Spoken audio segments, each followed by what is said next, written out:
What really happened with your host, Mike Rivero. The history the government hopes you never learn. Here is your host, Michael Rivero. And aloha, America. Welcome to our show today. It is Thursday, October 18th, 2018. Sure happy it's Thursday. Sure happy it's Thursday. Sure happy it's Thursday. And we've got a lot to talk about today. The phone lines are open, 800-313-9443. And Sam is in our control room today, ready to answer the phone, put you on the air with your comments and questions and opinions and so forth and so on.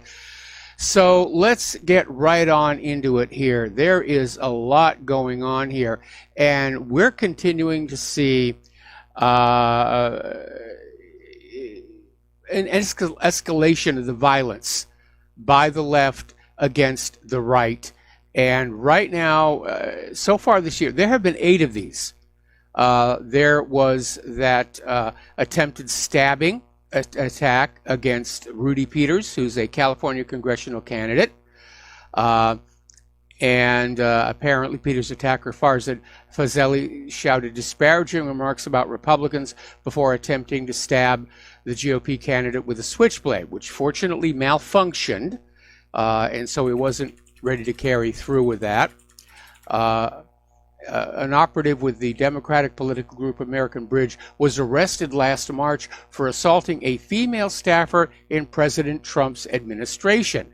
And apparently the operative allegedly shoved the woman, a press secretary for Interior Secretary Ryan Zink, to the floor. And apparently the same operative was arrested Tuesday for allegedly chasing and assaulting Nevada gubernatorial nominee Adam Laxalt's campaign manager. And we mentioned this yesterday. He was arrested and charged with battery in this attack, which left the woman, bruised. It was fairly serious here. There was the Republican Party office in Laramie, Wyoming, was set on fire just after opening. Last July, vandals threw a brick through the window of the Nebraska Republican Party's headquarters, and staffers found a spray-painted message beneath the broken window: abolish ICE. Minnesota State Representative Sarah Anderson said she was attacked on Sunday after calling out a man who was kicking over campaign signs, said, "You can't do this." And he said, "Yes, I can. I'm an anarchist. I can do whatever I want." And she said, "No, you can't. That's not your property." At which point the man told her to kill herself. Now, there's more of these. Okay, we had these 2 Minnesota GOP candidates who were attacked and punched. And by the way, the corporate media isn't covering this, but it is getting out on the independent media. And it's having an effect. It's having an effect, and I don't understand why the Democratic leadership doesn't understand the optics on this are very, very bad. And yet you have people like Hillary Clinton and Maxine Waters and Eric Holder are out there saying, yes, we've got to get in their face, we've got to confront them in the restaurants and so forth and so on. But the optics are really bad. And it is energizing the Republican base to get out there and vote. And it may overwhelm the expected Democratic gains, even with the illegal immigrants that the Democrats are counting on to put them over the top. Apparently, there was a situation in Houston, Texas, where this man was destroying Ted Cruz signs throughout an entire neighborhood, was just running down the street, pulling them up, and when he was confronted about it, said, I can do this, I can do this, I can do this, and finally wound up, I hate Ted Cruz, I hate Ted Cruz, I hate Ted Cruz. Well, again, I think people are looking at this and they're saying, are these the kind of people we want making our laws? And I think the answer is a resounding no. We want a more reasoned and civil mindset in the Congress. So I think this is definitely going to have an effect on the midterm elections here. Now, yesterday, the U.S. government indicted some leakers that were basically leaking information to the press. Yesterday, 40-year-old Natalie Mae Edwards, senior advisor to the Treasury Department's Financial Crimes Enforcement Network, was arrested and criminally charged for leaking confidential financial documents relating to former Trump campaign manager Paul Manafort, the Russian embassy, to the media, the Russian embassy, and accused Russian spy Maria Butina. It turns out that she has close ties to Department of Justice lawyer Bruce Orr and one of Robert Mueller's teams, Andrew Weissman. So, very tight network there. Again, getting back to this topic of incivility bordering on violence. Well, it's crossed the line into violence here. Nancy Pelosi is out there saying, if there's collateral damage to people who don't share our views, well, so be it. And basically, she was talking with the New York Times' Paul Krugman, topics like immigration, and at one point appeared to have forgotten Justice Brett Kavanaugh's name, or maybe she couldn't bring herself to say it. All right, we're going to do a shout out now to our on-air affiliates who are just now rejoining our network.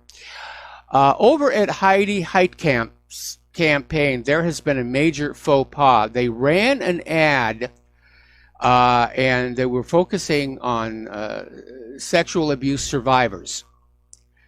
And they made a major mistake in that they outed the names of sex assault survivors without getting their permission first. Now, the person behind the ad has been dismissed from the campaign, but it's backflashing on her rather seriously because one of the victims who were outed, Lexi Zorella, has basically come on out and said her life is destroyed.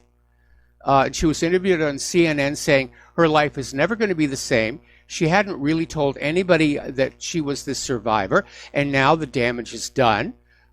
People know what she experienced, and she really didn't want to have to deal with all of that. She doesn't want to have to go around with the label of being a victim. So that was definitely a major, major whoopsie. But not as bad as Elizabeth Warren, who is still having to deal with the fallout from her DNA test. And again, I cannot understand why, with such a tiny, tiny number, she went public with it. I guess she actually thought having that 1,000th, possibility, and remember the DNA test said it was possible that she had a Native American ancestor 10 generations back. Didn't say definite, by the way. And remember, the irony of the test is there is a lack of authentic Native American DNA available in gene banks. The Native Americans don't like that. They feel they're being exploited. So the expert who did the DNA test used DNA samples from Mexico, Colombia, and Peru.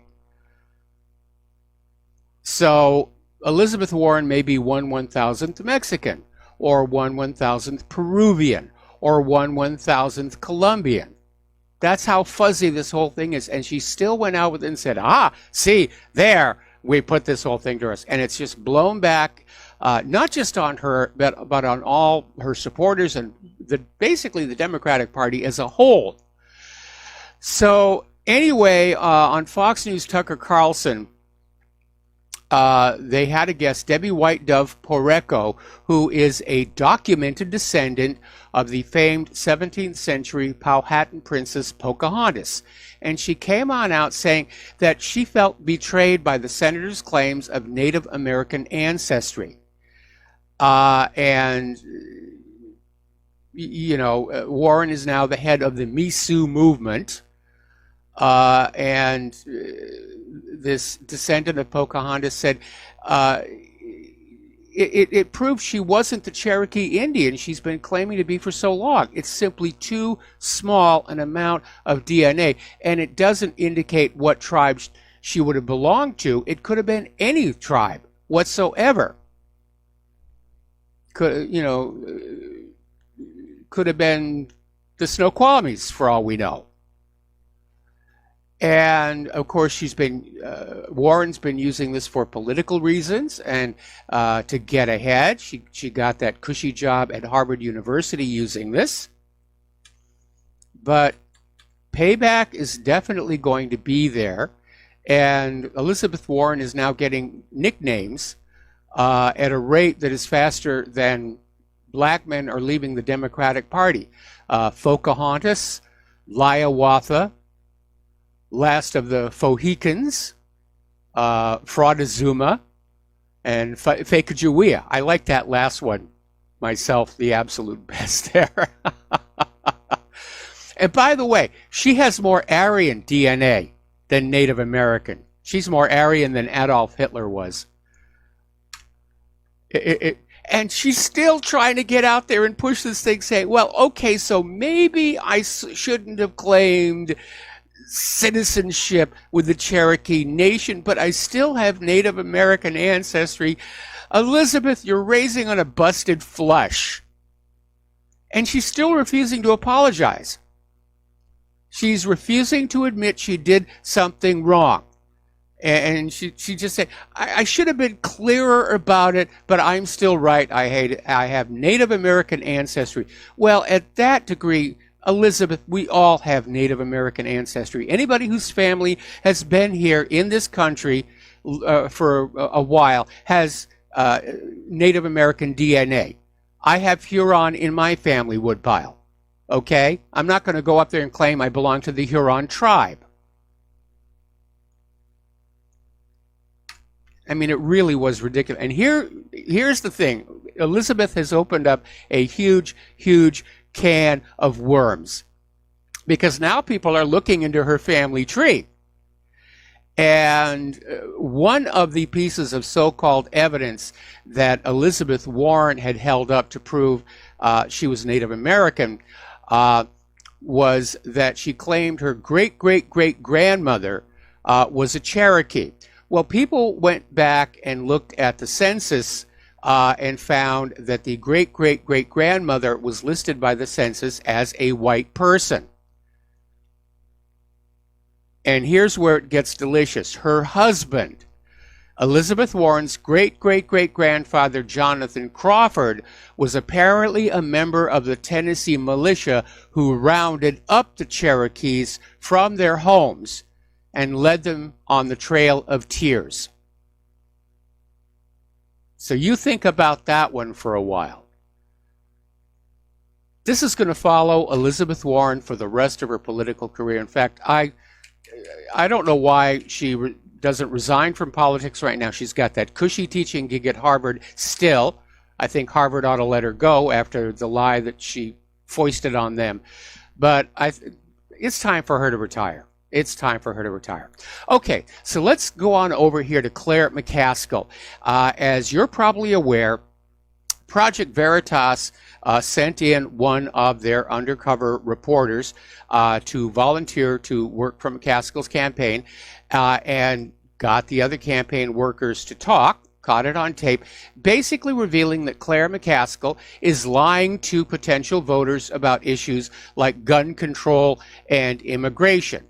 And it has been devastating to McCaskill's campaign. And McCaskill is now out there demanding that the Missouri Attorney General to basically recuse himself and appoint a special prosecutor to investigate Project Veritas. We have to investigate this. And of course, James O'Keefe over at Project Veritas is saying, you know, she's trying to basically criminalize legitimate news gathering, which is exactly what it was. McCaskill's people did say these things. They are on video. It is a well-documented and sourced story. All right. Getting on back to Anthony Weiner's laptop, Judicial Watch has received 45 pages of FBI documents that reveal a significant number of 340,000 emails on the laptop of disgraced former Congressman Anthony Weiner were between the former Secretary of State Hillary Clinton and her top aide Huma Abedin. Now, the reason this is important is because Judicial Watch has filed a Freedom of Information Act and a lawsuit requesting any emails involving Hillary Clinton to be turned over to them. And the Department of Justice is still refusing. They're still stonewalling. They want this to go away. They're hoping that the Democrats are going to take the House of Representatives in the midterm elections, and they'll just shut down all these pesky investigations. Well, they can't shut down Judicial Watch. That's the problem. Judicial Watch does not operate underneath congressional oversight. They're a private organization, and they're going to keep going. And they've been doing great, great work. So is Freedom Watch. We need to keep paying attention to them here. Now, last Friday in Washington, there was this very testy confrontation in a courtroom regarding this lawsuit over Hillary Clinton's private email server. And U.S. District Court Judge Royce Lamberth basically accused career State Department officials of lying and signing clearly false affidavits trying to derail the lawsuits seeking information about what was going on with that email server. And Lamberth said he was shocked and dumbfounded when he learned that the FBI had granted immunity to former Clinton Chief of Staff Cheryl Mills during its investigation into the use of the Clinton server. And according to a transcript of the hearing, Lamberth said, "I had myself found that Cheryl Mills had committed perjury and lied under oath in a published opinion I had issued in a Judicial Watch case where I found her unworthy of belief, and I was quite shocked to find out she'd been given immunity by the Justice Department in the Hillary Clinton email case." So, obvious cover-up. Question is, what are they covering up? And I'm going to get on back to my favorite theory about what's going on here. Back in 1996, Bill Clinton, who was running for re-election, engaged in what came to be known as the Chinagate scandal, where, using his authority as president, he authorized the sale to China of highly sensitive technology with military application over the objections of the Defense Department and various intelligence agencies. And at the same time he did that, Chinese money poured into his re-election campaign. It was funneled through Chinese American citizens, people like Charlie Tree, to make it quasi-legal.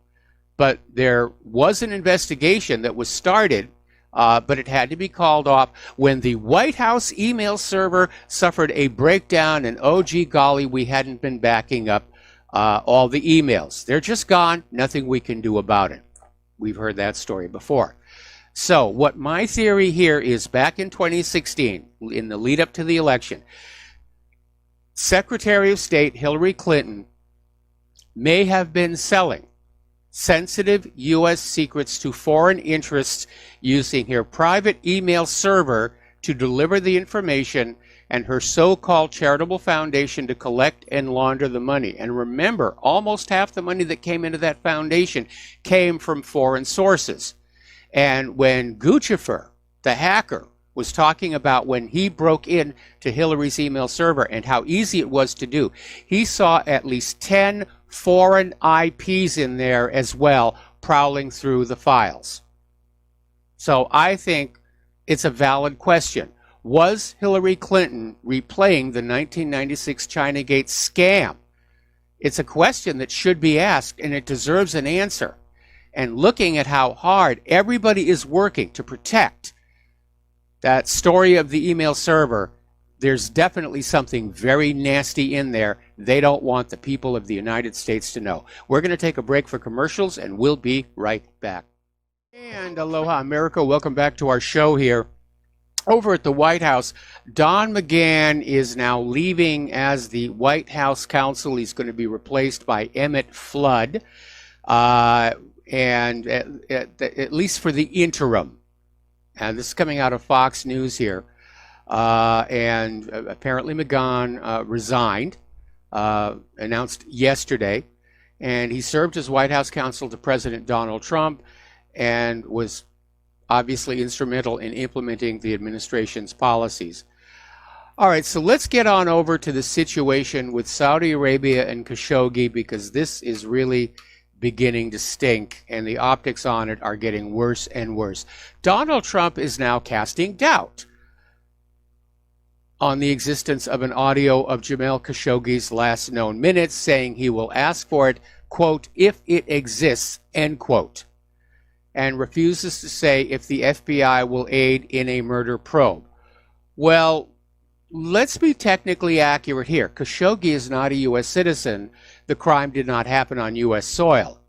It would be inappropriate for the FBI to get involved at all. But this is quite a change from the tough talk only a few days ago, where Trump was out there saying there will be severe punishments, you know, if it turns out that Saudi Arabia killed this reporter. And so he's definitely backing up. Now, there's been a little complication. We're not sure if it actually means anything, but Turkey basically named this hit squad of 15 people that they are accusing of being the ones who actually did the torture and supposed murder and dismemberment of Khashoggi. And one of them was Mashal Saad al-Bastani, 31 years old. He's a lieutenant in the Saudi Royal Air Force. And apparently he has died in a car crash in Riyadh. Now, Turkey is saying the traffic accident is suspicious. Riyadh is saying it's just a car accident, and saying that his role in the Khashoggi situation was very much unclear. Now, here's an interesting legal complication. Remember the Magnitsky Act was a big stink about how Donald Trump Jr. was lured to a meeting with this Russian lawyer, and they tried to spin it as proof of Russia-Trump collusion. But what was really being discussed was the Magnitsky Act, which had been applied to Russian companies. Now, this Magnitsky Act was signed into law in 2012, was designed to punish Russia with sanctions over alleged human rights abuses. In 2016, it was expanded to the rest of the world. And it's a very controversial law. It's clearly a political weapon. It's not really having any effect on actual human rights abuses. But the law has international application. Well, in this case, the law should apply to Saudi Arabia. This abduction, torture, murder, dismemberment of Khashoggi is a clear incident meriting Magnitsky-type sanctions. But so far, we're not seeing a whole heck of a lot. Now, the only good news is that Khashoggi's death, disappearance, has accomplished what 50,000 Yemeni deaths could not. It has shown the world that the Saudis are a very brutal regime. So the optics on it are bad, and Saudi Arabia is trying to repair their PR image, if you will, and apparently they are working with Jared Kushner. And apparently Jared Kushner and Crown Prince Mohammed bin Salman are communicating through WhatsApp, and they're basically in crisis management mode, spin doctoring, trying to figure out how they're going to just make this all fade away. So it's all about the money. It's all about the money. If the U.S. hits Saudi Arabia with sanctions, the Saudis are going to cancel billions of dollars in military sales. They could drop the petrodollar deal. And that's the hammer right there. And so it looks like Washington, Riyadh, and Ankara are striking some kind of a deal to make this all go away. Oh, it was a terrible suicide. He accidentally walked into a tree shredder or something like that. But there have been ramifications, and a lot of those ramifications have to do with that upcoming Saudi Economic Summit, Davos in the desert. We're going to talk about that after these words from our sponsors. And aloha, America. Welcome back to our show. And as a matter of fact, we have a caller waiting on the line right now. We're going to talk with Mo in Florida. Aloha, Mo. Welcome to the show. What's on your mind today? Aloha, Michael. I just try to stay on your subject line here.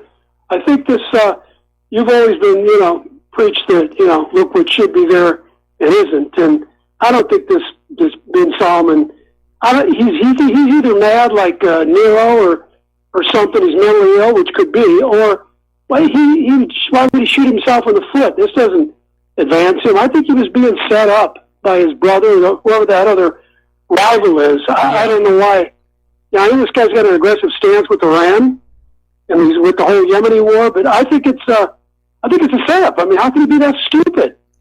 I agree with you that because it just doesn't make sense.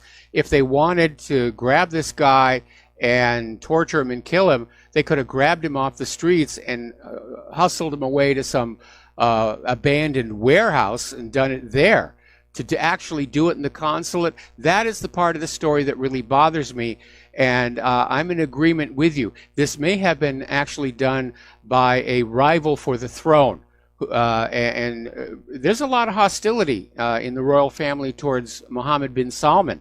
If you remember, when he became the crown prince, he grabbed a lot of the royal family, locked them in a hotel, and wouldn't let them out until they transferred much of their wealth to the Saudi treasury. And that kind of treatment, you make enemies. And so he's got a lot of enemies. And I don't think Mohammed bin Salman himself had anything to do with this. But I think you're right. It was somebody else within the royal family who's trying to create a political situation to bring him down. Yep, but look how the media is running with it. They're not trying to cover it up. Not really. I mean, I think it's, they wouldn't have any problem blowing the whole plane up, Michael. The Khashoggi was flying on. Yeah. That guy was, he was a Muslim Brotherhood dude. He went way back. He really wasn't a reporter. He's a CIA operative, like Bin Laden was. He had spook written all over him. Yeah. But anyways, I just, like you say, look for what should be there and isn't. And I don't see a motive with the prince unless he's just crazy, like I said, like Nero was crazy, or drinking too much wine in lead vessels. Yes. I'll let you go. Thanks, Mike. All right. Thank you very much. Yes. How much of world history was written because people were drinking out of lead goblets in ancient times here. Anyway, as we were talking about, there are repercussions to what happened to Khashoggi, and it has to do with the upcoming Saudi Economic Summit, Davos in the desert. The Dutch government has now canceled their trade mission to Saudi Arabia over this scandal. And basically they're saying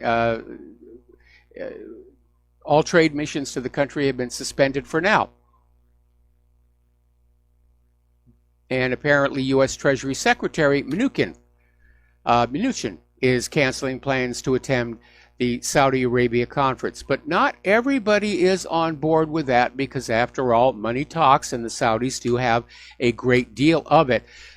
So senior executives from major Western corporations will still attend Saudi Arabia's business forum, despite the growing scandal over Khashoggi. And apparently Goldman Sachs, Pepsi, Thales, and EDF senior executives are all expected to attend the forum.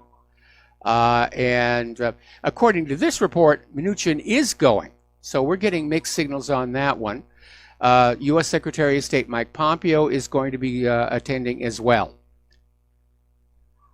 Alrighty, Joe Biden is out there making the rounds. He's campaigning for the Democrats. And, of course, there's a lot of talk that he may throw his hat into the ring in 2020, at which point he'd better be very careful about traveling in small aircraft, because bad things happen to people who are challenging Hillary Clinton. You can ask John F. Kennedy Jr. about that next time you have a Ouija board out. But he's out there selling the idea that our elections are secure.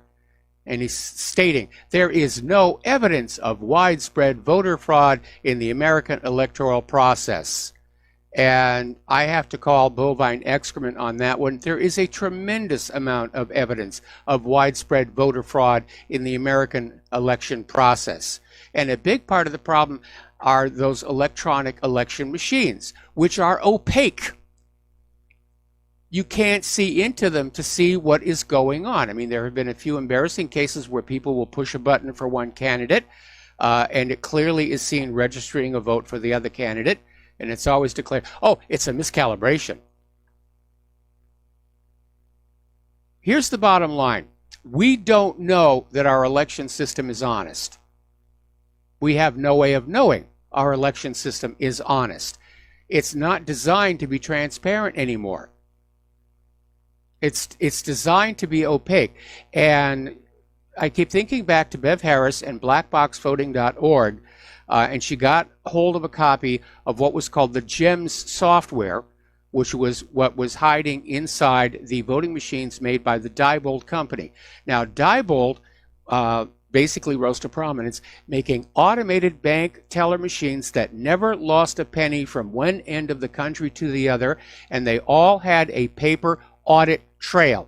Every time you used one of their machines, you could hear inside the box there was this little chattering printer that was printing out a record of the transaction.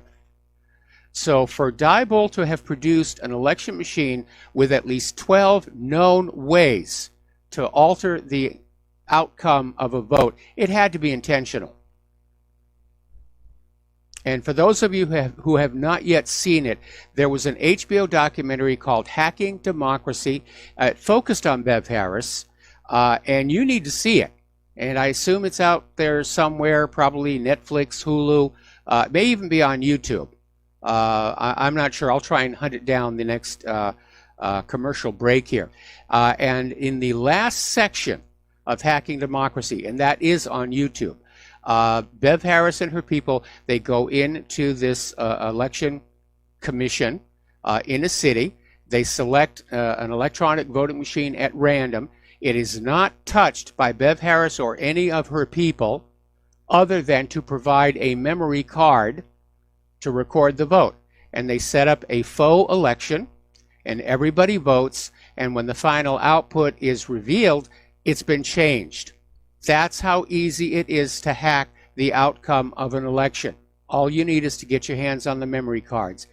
And I remember what was very telling in this documentary is that one of the people working for the Election Commission, this woman, literally broke into tears because she worked there thinking that she was giving a voice to the American voter, that she was there to protect the sanctity of the vote, and she had just literally had her worldview destroyed by being shown how easy it was to cheat these machines and thereby cheat the election. I still remember that debacle in Florida in 2000. And at this point, analysts have looked at all the available data and concluded that Al Gore did win that. But the Supreme Court gave it to George Bush. So Biden is out there trying to sell the idea there's no vote fraud. You can trust the outcome of the election. No, we can't. Of course we can't. That's ridiculous. We can't trust the outcome of the election. Okay. Yeah, the corporate media is still going on about the missing journalist. There's definitely another agenda behind there. And as that caller suggested, it may be the takedown of Crown Prince Mohammed bin Salman, because there's a lot of people who do not like him, both inside and outside Saudi Arabia, and certainly within the Saudi royal family itself. If I recall correctly, Mohammed bin Salman actually had an older brother who was supposed to be next in line for the throne, but got passed over when King Salman declared Mohammed the crown prince. So I would be wondering if he's carrying a grudge. It's entirely possible. So let's get into the conflict zones. Boy, there's more and more conflict all around the world here. Up in Afghanistan, Afghan guards opened fire at a NATO meeting in Kandahar, injuring 2 Americans and killing the local police chief. And the attack took place apparently earlier today after Austin S. Miller, the NATO and U.S. Forces commander in Afghanistan, was meeting with Kandahar's governor and the provincial police chief, General Abdul Razik. Now, Razik was killed in the attack at the governor's office, while 2 U.S. citizens and several top Afghan officials, including the governor, were wounded. Now, General Miller was safely evacuated from the area after the incident. So that's becoming a real problem in Afghanistan, where the people you think are on your side start shooting at you. Now, here is a very chilling report. This is coming out of South Front. Apparently, there are now reports Israel is getting ready to challenge the S-300 in Syria. And apparently 2 F-15 warplanes of the U.S. coalition accidentally struck a unit of the Syrian Democratic Forces. Whoopsie, our people, sorry about that. They were involved in the SDF defense advance on ISIS in the Euphrates Valley. And despite initial claims by the Syrian Democratic Forces leadership that the terrorists in the area will soon be defeated, there are no signs that the operation will be finished in the near future. Again, getting further down in this article, it says Israel is getting ready to challenge the S-300 in Syria, which dovetails with this story coming out of Amasdar News, where Israeli warplanes are flying back and forth along the Lebanese-Syrian border. In fact, it's being described as a heavy Israeli air presence. And when Israel is going to go into Syria, they do it from Lebanon or along that border. No, we're not invading Lebanese airspace. We're not flying into Syrian airspace because our airplanes are incredibly thin and they just fit on that line on the map here. And apparently a U.S. drone has been spotted surveilling the new Syrian S-300 system. Okay, we're going to take a phone call now. Steve in West Virginia. Aloha, Steve. Welcome to the show. What's on your mind? Yeah, hi, Mike. I got 2 quick things for you. They're both kind of questions for you. The first one is, why do you think that the mainstream media is not reporting anything on Crimea or Syria? I mean, you have to really look for the news on this stuff. Why? I mean, everything else seems to be, being reported, but those 2 things, Crimea and Syria. Or they're not reporting Yemen either. There's no coverage. They're not really reporting any of the wars. Well, yeah, that right too. Now. We're coming up on the midterm elections. The wars are something the American people are not at all happy with. And the politicians, I'm sure, want Americans thinking about something else as they head to the polling places. And the reality is that what's going on in Yemen is a war crime. It's a humanitarian disaster for which the United States is partly responsible. We're not exactly winning in Syria. We're not exactly winning in Afghanistan. And that's something that the U.S. definitely does not want the American people thinking about. Okay, the other thing is if you go on the Drudge and stuff now, they're really pushing this, widespread coverage on this caravan coming in. And, like the last one that came in with all these people coming from Honduras and stuff, it almost seems like it's fake. I mean, I know it's not fake, but it's the timing of it. There's something odd about it, Mike. It just doesn't make sense. You know, they're really pushing it, and just how do all these people assemble and they come in right 30 days right before the midterms? There's just something doesn't make sense. I mean, it feels like a stage play to me. It does feel very much organized. A lot of people are thinking George Soros is behind it. There's actually a video of somebody actually handing money to these Hondurans who are joining this migration. And it's now over 4,000 people. The Mexican police are going to try and stop them at the border with Guatemala. And Donald Trump is now saying that he may deploy the U.S. military to the border to turn them back. And so I can understand why Mexico wants to basically keep them in Guatemala, because if they get into Mexico and they cannot get into the U.S., they're going to stay in Mexico, and Mexico doesn't want to deal with them. One last thing. Let's say they did get in the United States. I know they're kind of far away, but would they even have time to vote? I mean, if they could sneak in and theoretically, some way, but would they even have time to be able to vote? It just doesn't seem like there'd be much time. It all depends on how the Democrats have set this up. I mean, they're out there openly admitting they're depending on illegal immigrants to vote them into control of Congress. There would already have to be voter registrations for all these people, because I think most of the deadlines to register to vote have already expired. Right. And there would have to be buses to take these Hondurans to the areas where that are slightly red in order to turn them slightly blue. And so it's going to be a large coordinated operation. That seems like a lot of work. Say again?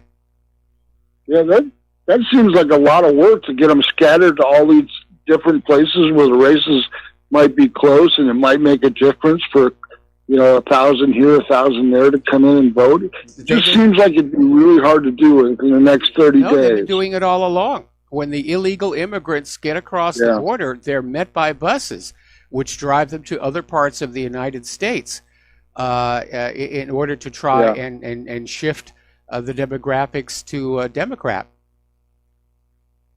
Yeah. Mike, one last quick thing. It's take a second. The more and more I get the feeling Donald Trump is starting to feel like George Bush. I'm not kidding you. It just seems to feel like George Bush after he got into office for a while. And that's what Trump is starting to feel like to me. I don't agree. I have to be very honest. Bush Sr. was definitely much sharper. Bush Jr. a little more so. Trump is he's a disappointment. That's all I can say. We got to take a break for commercials. We'll be right back. Aloha, America. Welcome back to our show here. Getting on back to the conflict zones here. Apparently, according to Russian authorities, ISIS has taken nearly 700 people hostage, including several European and U.S. nationals in Syria, and is vowing to kill 10 per day. And apparently these prisoners are being held somewhere south of the Euphrates River in the war-torn nation. And Russia is saying that ISIS is trying to expand its control in territory controlled by the U.S. and U.S.-backed forces, and blasted the United States for its catastrophic failure in Syria. And that last part is definitely accurate. Whether it's the overt reason that we were in Syria or the covert reason the U.S. was in Syria, it's been a failure. It is a failure. They blew this one.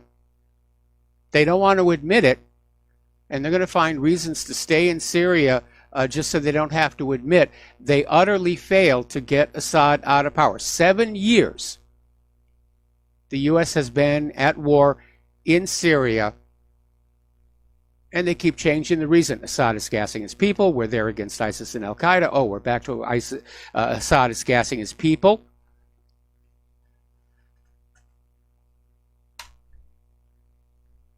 And now they're talking about pulling the U.S. troops out of Afghanistan, probably to be replaced by Eric Prince's private mercenary army, because they don't want to give up access to all that opium here. Now, apparently, Israel and the United States have sent a delegation to Ukraine to test the Russian-made S-300 missile defense system. Ukraine has one that is a little more modern than the system in Greece that the U.S. Evaluated before. And there are no comments on this from either Israel or the United States.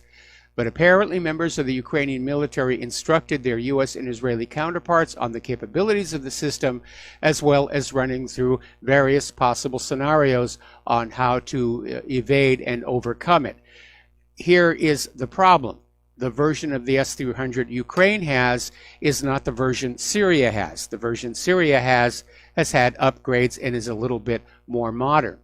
Right now, I would expect that the way that the U.S. and Israel are going to try and overwhelm and destroy the S-300 systems in Syria is to simply fire a ton of cruise missiles at them and empty the launchers, and then go in and destroy the launching systems before they can be reloaded. Because Russia did send a lot of extra missiles at no charge. The situation is going to be locating where those are, because they're mobile, except, of course, they have those radars. And radars give themselves away. So we may be seeing a big, big battle over Syria. But it's a gamble. It is a gamble. Because certainly the F-15s and F-16s that Israel are flying, there is no question they can be targeted by the S-300.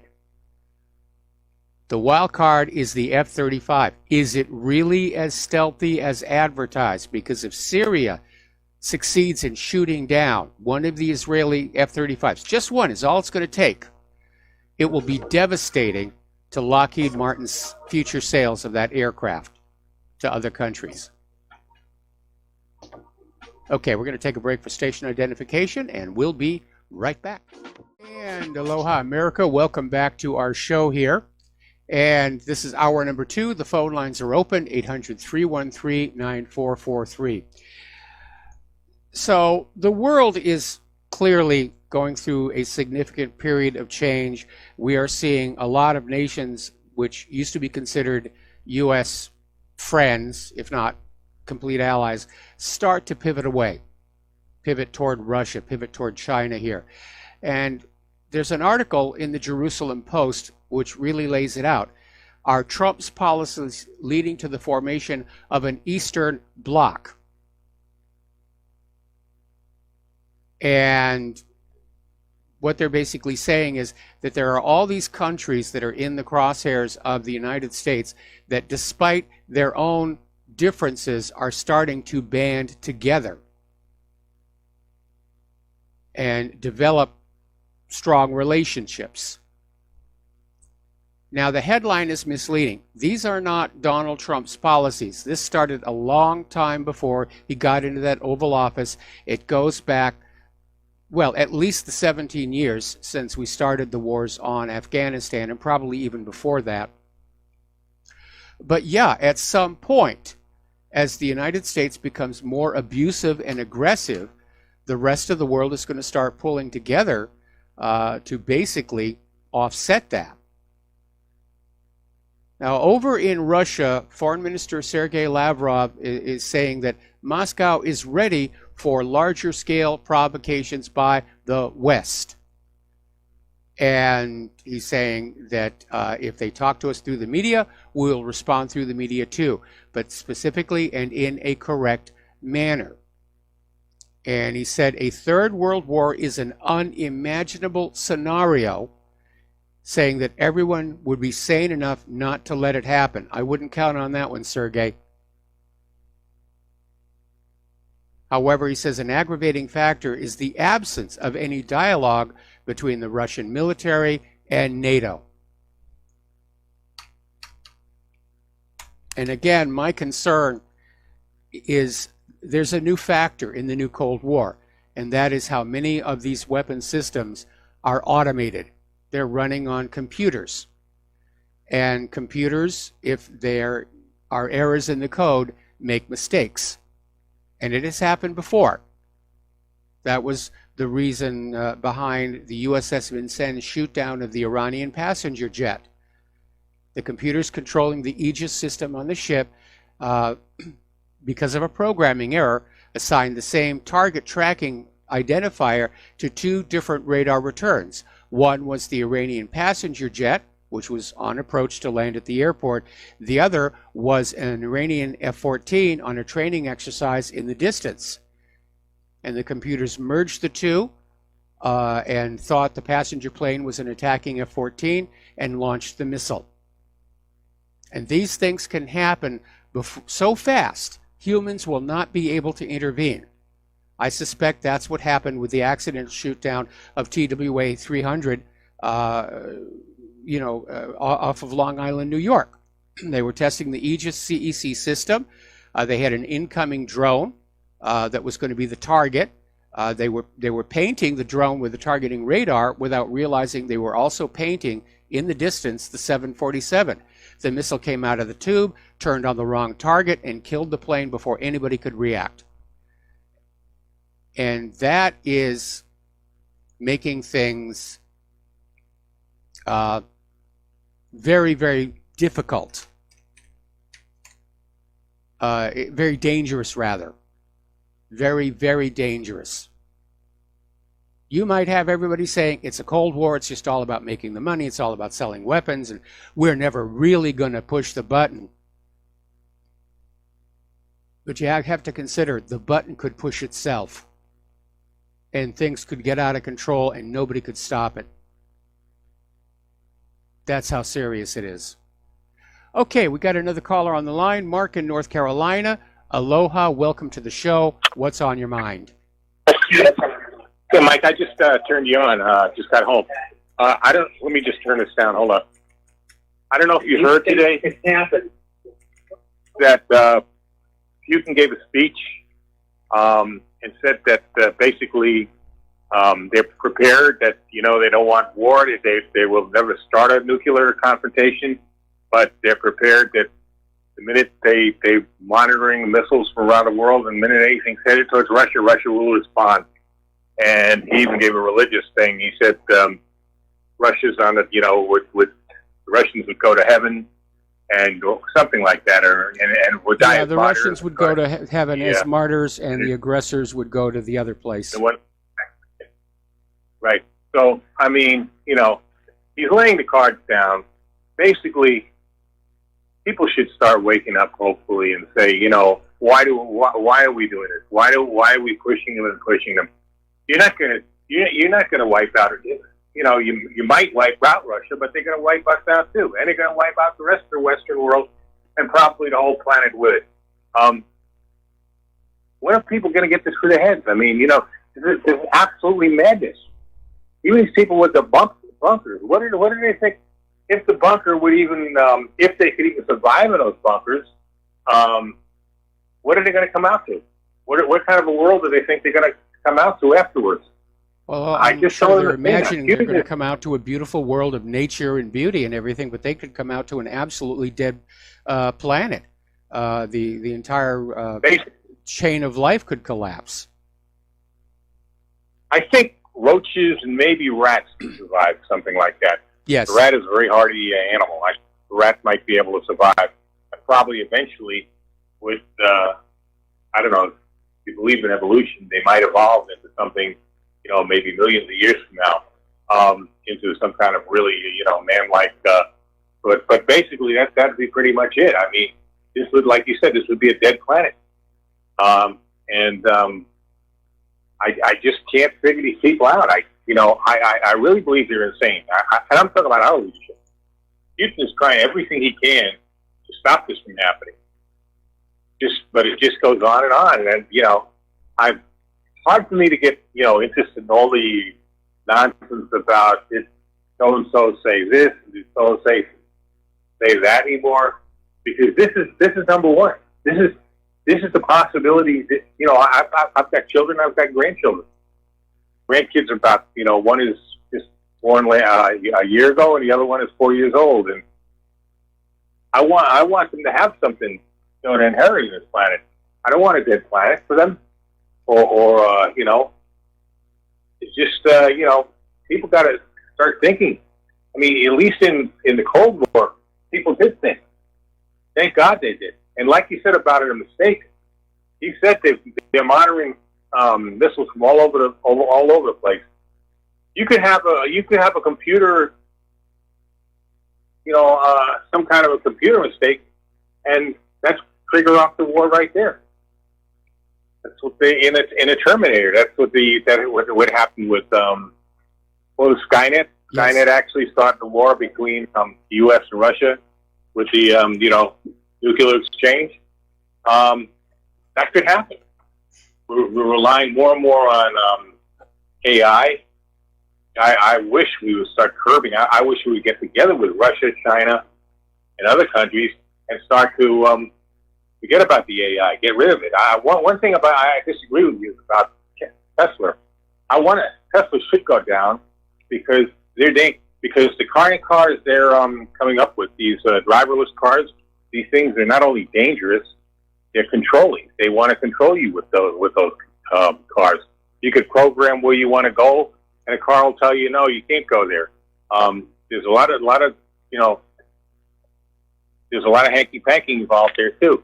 We need to get away from some of this AI, not get more of it. Well, that's not all I got to say, Mike. I don't know what. We need to develop the technology a little bit further, because the current problem with AI is AI today is simply defined as any computer program that is able to teach itself from past experience. But there have been a couple of examples where the AIs are learning the wrong thing. And there was that embarrassment where I think it was Amazon had an AI recruitment system which had been trained with 10 years of resumes, and because the resumes were overwhelmingly male, started automatically discounting female job applicants. And so that's an issue. AIs can learn the wrong thing. I notice around here in Hawaii, the Weather Channel, which uses Watson, which is IBM's AI system, it borders on useless. I get more accurate weather forecasts just looking at the weather satellite images for myself.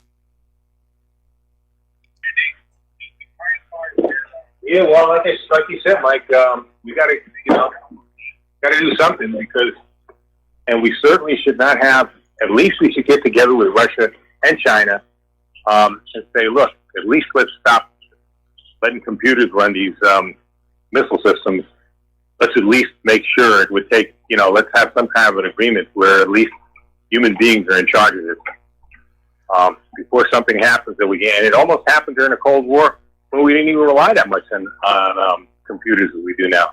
Yeah, there were a couple of incidents where electronic failure sent out a false alarm, and fortunately there was this one commander who was in charge of a missile brigade who said, "This cannot be right, and I'm not obeying this light until I get a verbal confirmation."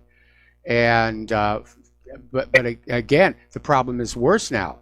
Now I'm as far as I know, because I'm not privy to the nuclear protocols here, the nuclear missiles are still under human control. Somebody has to turn a key in a silo or in an aircraft or in a submarine.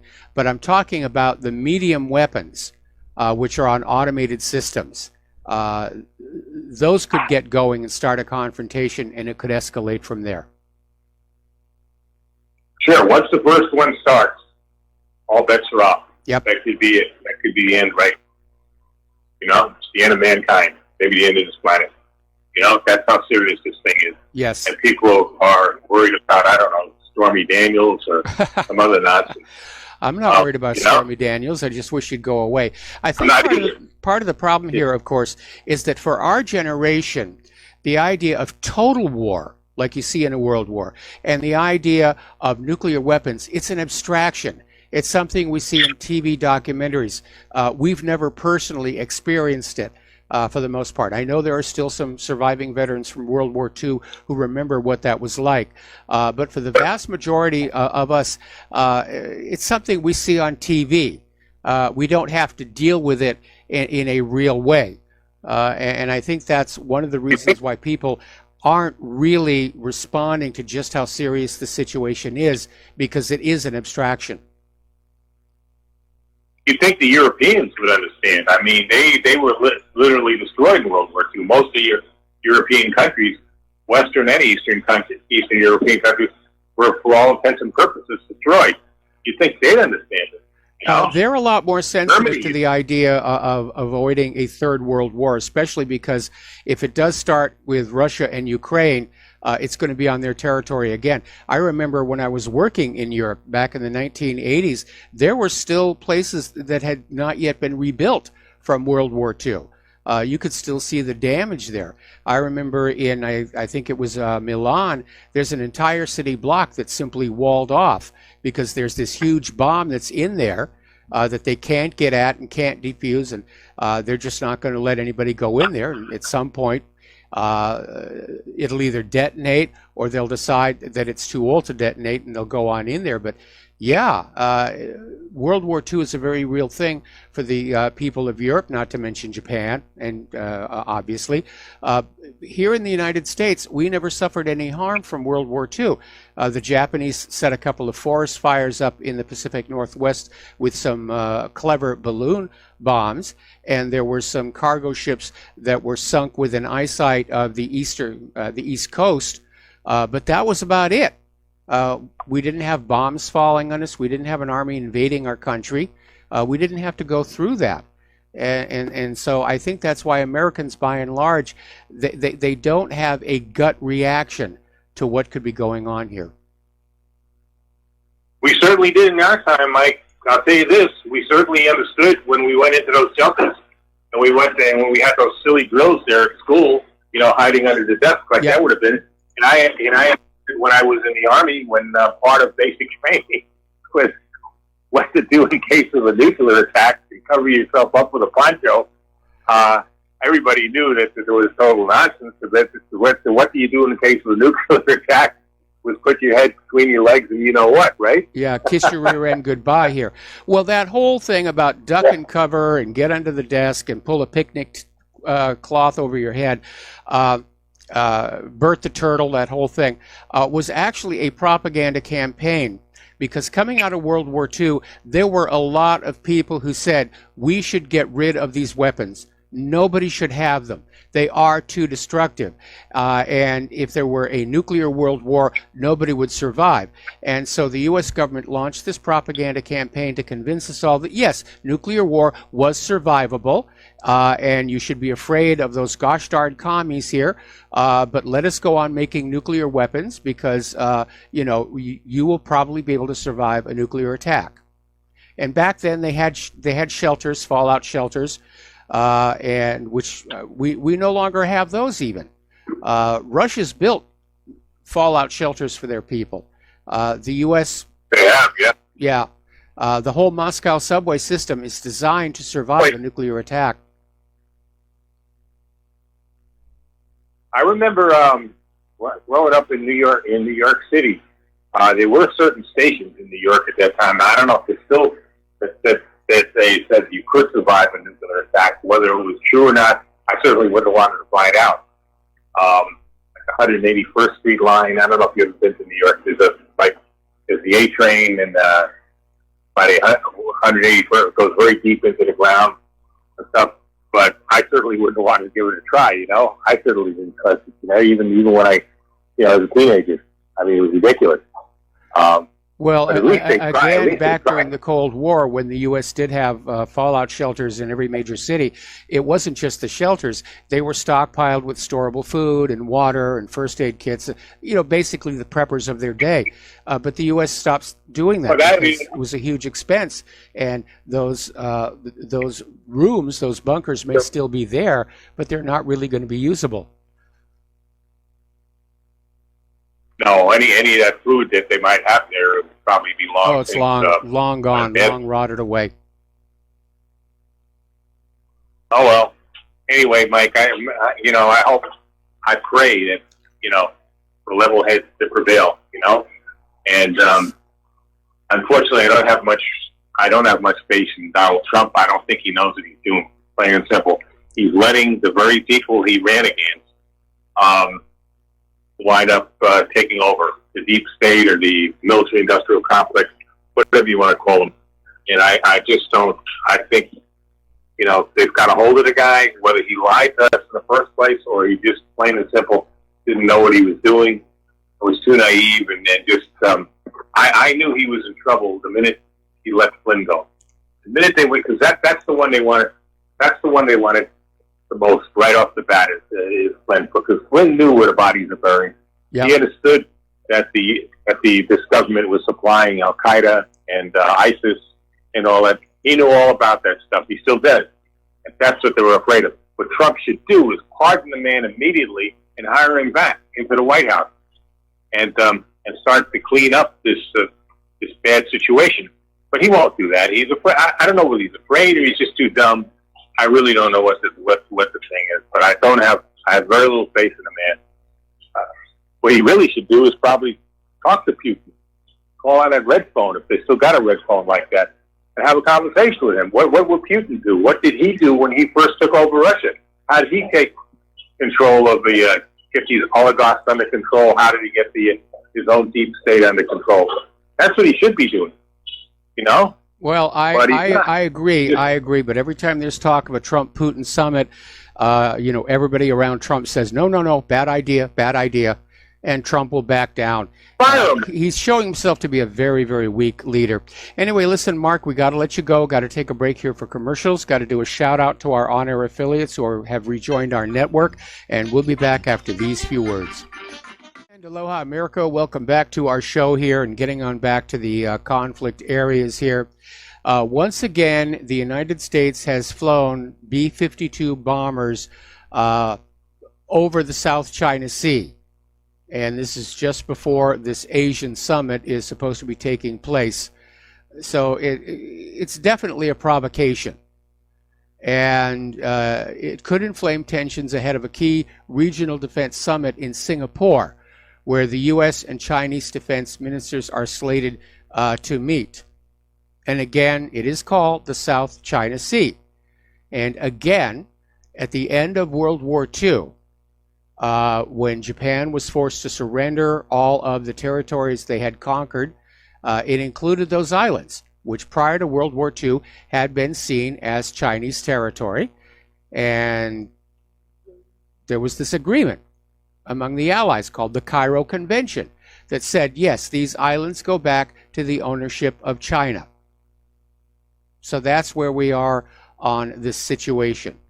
And it is inflaming tensions with China, along, of course, with the tariff wars, weapons to Taiwan. And it's getting tense out there. Now, here is an interesting little story. Apparently, and this illustrates just how thin our military stockpiles have become. Apparently, there was an incident where the Air Force had to steal parts from one RC-135 to get another airborne to spy on a missile launch. Now, the RC-135 is a spy plane. It's a converted Boeing 707. And apparently, the one that they had assigned to watch this missile launch had a malfunction. And they didn't have the parts on hand to fix it. So they literally had to strip parts off of another aircraft. And there's a lot of that going on where the polite term for it is cannibalization of the aircraft. China has unveiled their next generation stealth bomber, or they will officially next year during their annual military parade. But photos of it are already out. It's a sleek looking little bird. And it's called the Hong 20. And it's a long range stealth bomber, and it's undergoing flight trials. Putin is now talking about Russia's new weapons, and he's talking about the Avangard, which is their hypersonic glider warhead. And apparently they'll be entering military service in just a matter of months.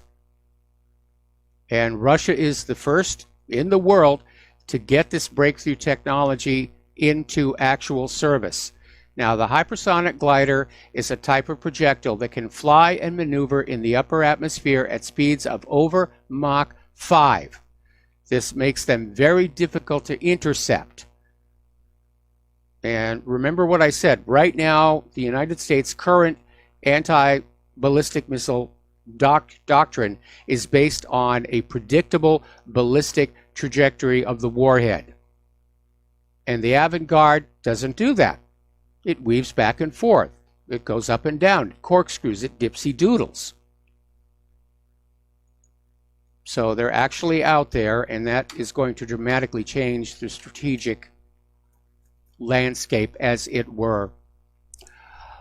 Okay, Nikki Haley is out there. She's coming up on her the end of her stint at the United Nations. Apparently, she's starting to give interviews, in one of which she admitted she was meeting with Henry Kissinger every 2 months to get his input on the world. And she's still running around saying that Palestine is not a state at all. The United States refuses to recognize Palestine. Quite a few other nations already have. But if the U.S. doesn't recognize it, then it's not a state, and that's just the way it is. So,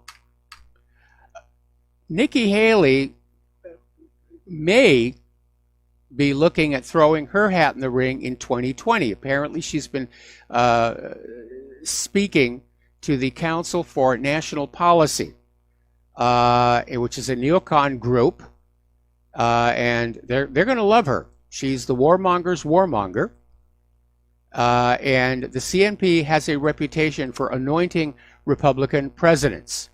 Donald Trump and George W. Bush both spoke in front of the CNP before hitting the campaign trail, and Trump appointed several members of the CNP to his cabinet in gratitude, including Steve Bannon and Kellyanne Conway.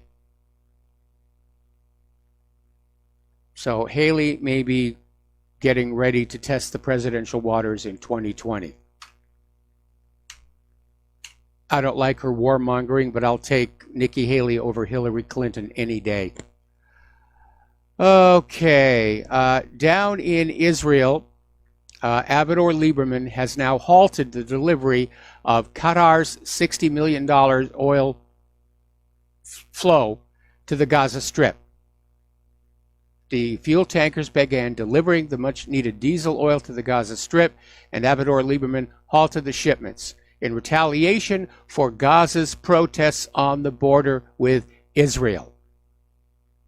We're going to take a break for commercials. We'll be right back.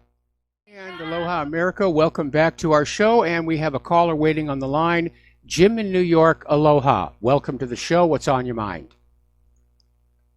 Well, hi, Mike. Well, first, before I get to my main topic, Facebook, they said they're going to use some people to monitor facts.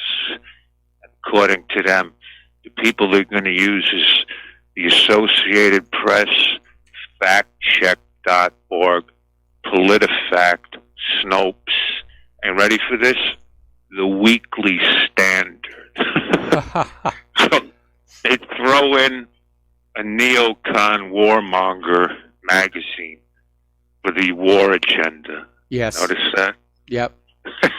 But, you know, my main topic I was going to talk about, it actually died down, but like 6 months ago, a year ago, everything was talking about Muslim crimes.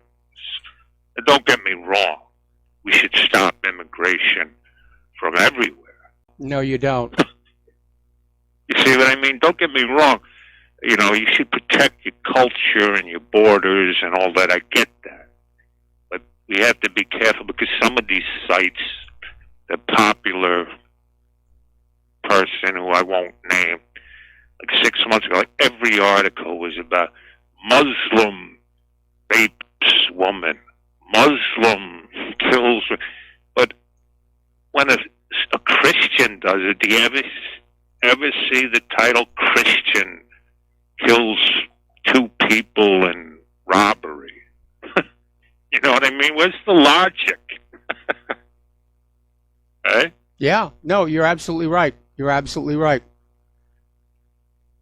I mean, of course, Europe has far more Muslims. And what are the Muslims in America? Are they 2% of the population? Something like that. Something like that. They're not a strong presence here. There are definitely a lot more in Europe. They're flooding into Europe because of that open border policy. But I don't think it's a religious thing. I think it's, again, in Mexico, look at the drug wars. 40,000 killed, and most of them were killed by people who were brought up Catholic. Yep. Right? But you see the neocon sites like, I won't name them, but the alt-right neocon sites, it's always Muslim commits crime. But they'll never say, quote, Christian commits crime. Well. So illogical. And they're using it for the war agenda because it looks like the next people on the dock are Syria and Iran, who happen to be Muslim countries. Well, you have to remember, of course, that the corporate media is definitely dominated by a heavy Jewish presence, and their agenda is to get all the Christians hating all the Muslims. Yes, absolutely. And that Pamela Geller, I don't know who she's working for, but she obviously has an agenda just to create unnecessary strife. I mean, what happened from 40 years ago? I mean, we got along with them, quote, Muslims fairly well. What's changed? Well, we know what's changed. The neocon agenda. Very much so. But, that's basically all I wanted to say. And, everything's Muslims. I mean, the alt-right, they act like, there's like such a... And most Muslims that I've come into contact with in the U.S., they're secular. They're, they go to... I don't even know if they go to mosque. It's the same way, I was brought up Catholic, but, I don't go to church. Well, unfortunately, the situation in Europe is that a lot of the Muslims that are coming in from the Middle Eastern countries, they're strongly religious, they're fanatically religious, and they're not integrating very well, and that's leading to conflict. And there have been some ugly incidents. I think the Muslims doing the terrorism are probably all working for the intelligence agencies. On that one, I would definitely agree. Well, that's all I had to say. Thank you very much, Mike. All right, thanks an awful lot here, and we're going to switch to Al in Canada. Aloha, Al. Welcome to the show. What's on your mind? Hi, Mike. Hi, Mike. Hi. Your last caller had a lot of good things to say. We're the only species on this planet that I'm aware of that treat our fellow kind with such ill repute. I mean, we're awful. It's a testament to just how de-evolved we actually are. We like to tout ourselves as the masters of the universe. We are the dominant species on this planet. That doesn't say a lot, considering how we treat each other. Does it, Mike? No, but, again, pardon me, a lot of it's instinctive because if you look at some of the other species of ape, like chimpanzees, they can be very cruel to each other as well, and oftentimes for no visible reason.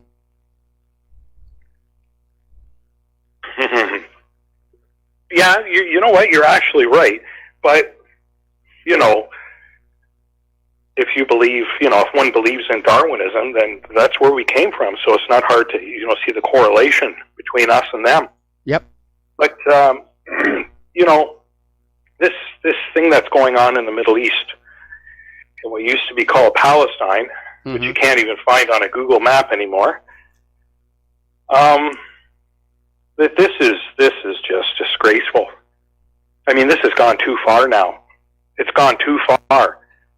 So, now they're going to what?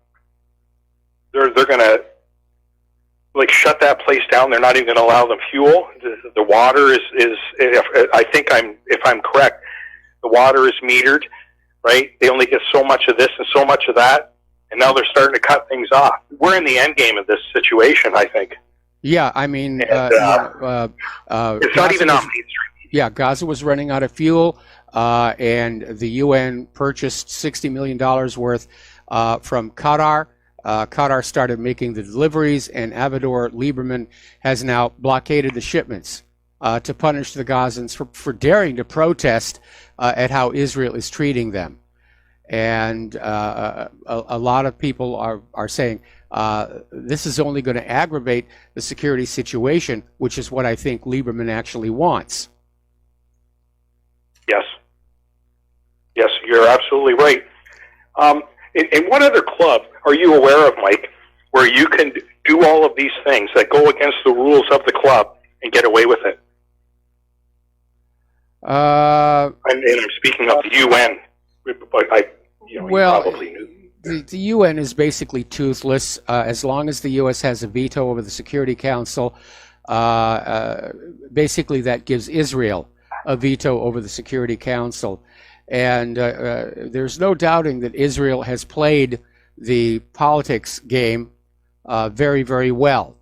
And they've co-opted a number of countries, a number of governments around the world, including our own. But I keep thinking back to a quote by Gandhi about tyrants, how they can seem invincible for a while, but they always fall. And I think that's ultimately going to be true both of the United States and of Israel. No empire lasts forever. Rome fell, Alexander fell, the Soviet Union fell. I think the United States is heading for a fall.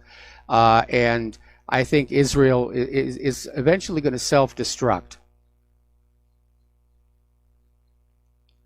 Well, it's kind of pointing in that direction. But, once again, like the human race, we put up these constraints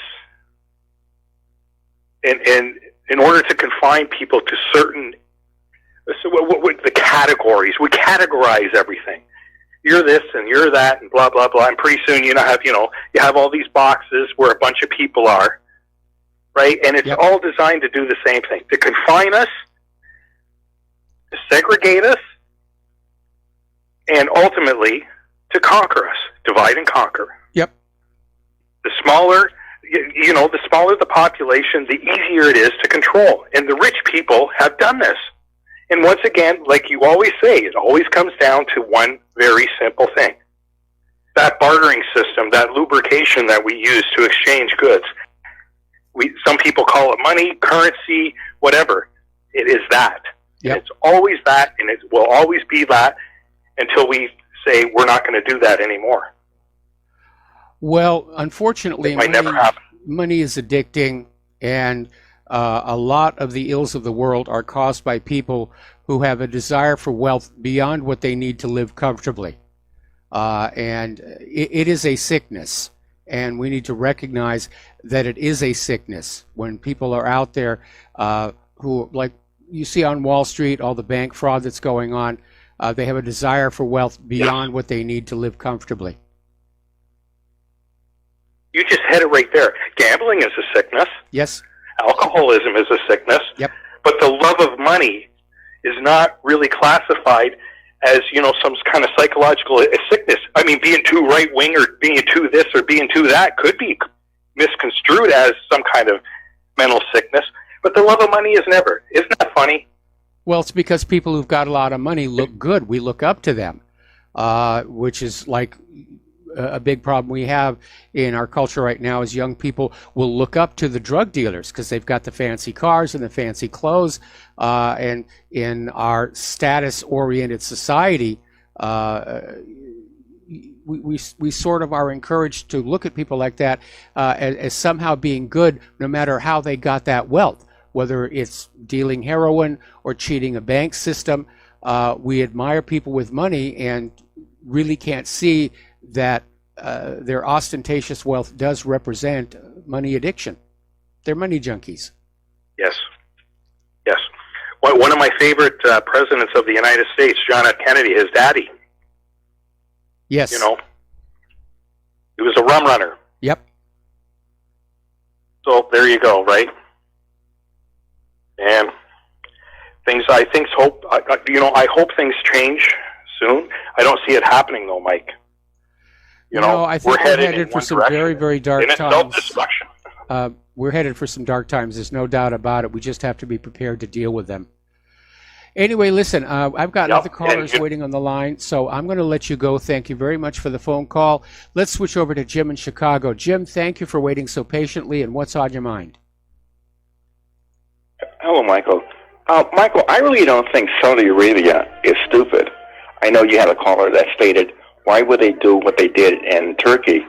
And I said to myself, the reason they are able to do it because they know that they can do whatever they want, no matter if it's good, bad, or evil, because they realize the majority of the world, they depend on their oil, and Saudi Arabia has interests around the world, and they own a lot of politicians, including Trump and other politicians in the past. So they feel like whatever we do, the world might be angry, but they aren't going to boycott us. They need us more than we need them. I'm not buying that. I think that there is an attempted coup against Crown Prince Mohammed bin Salman, and that this incident with the journalist was intended to put pressure on him to resign. And it doesn't look like it's going to work, of course. But I don't care how arrogant Saudi Arabia gets. They're not going to do this inside the consulate. They're going to take this guy out to an empty warehouse someplace, and they're going to do the nasty deeds there. I mean, look at Israel. They're just as arrogant as Saudi Arabia, but they tend to be very covert about this kind of operation. They would never do it inside one of their consulates or embassies. Well, tell me this then. Do you see any country boycotting Saudi Arabia or really going after them? Not yet. I don't think it's going to happen, Michael. I really don't. Well, I noticed Trump is all of a sudden back to talking tough about Saudi Arabia, saying that there will be a harsh punishment. So unfortunately, he's flip-flopping on this back and forth. And it may be because the pollsters are finding out the American people are convinced Khashoggi is dead, that he died horribly, and they're seeing Trump as being very weak on Saudi Arabia. So everybody's playing politics with this right now.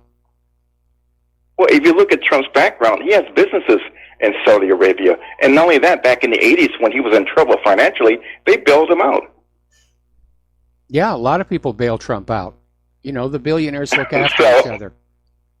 Right, and plus you have a lot of Saudis that own condos in Trump Towers, and since Trump has become president, the Saudis have given Trump Towers in Chicago and Washington, D.C. over $500 million. Over $500,000. Well, that money's being turned over to charity by the Trump organization, as I understand it. Well, I would like to know what charities are getting that money then. Well, I don't know off the top of my head.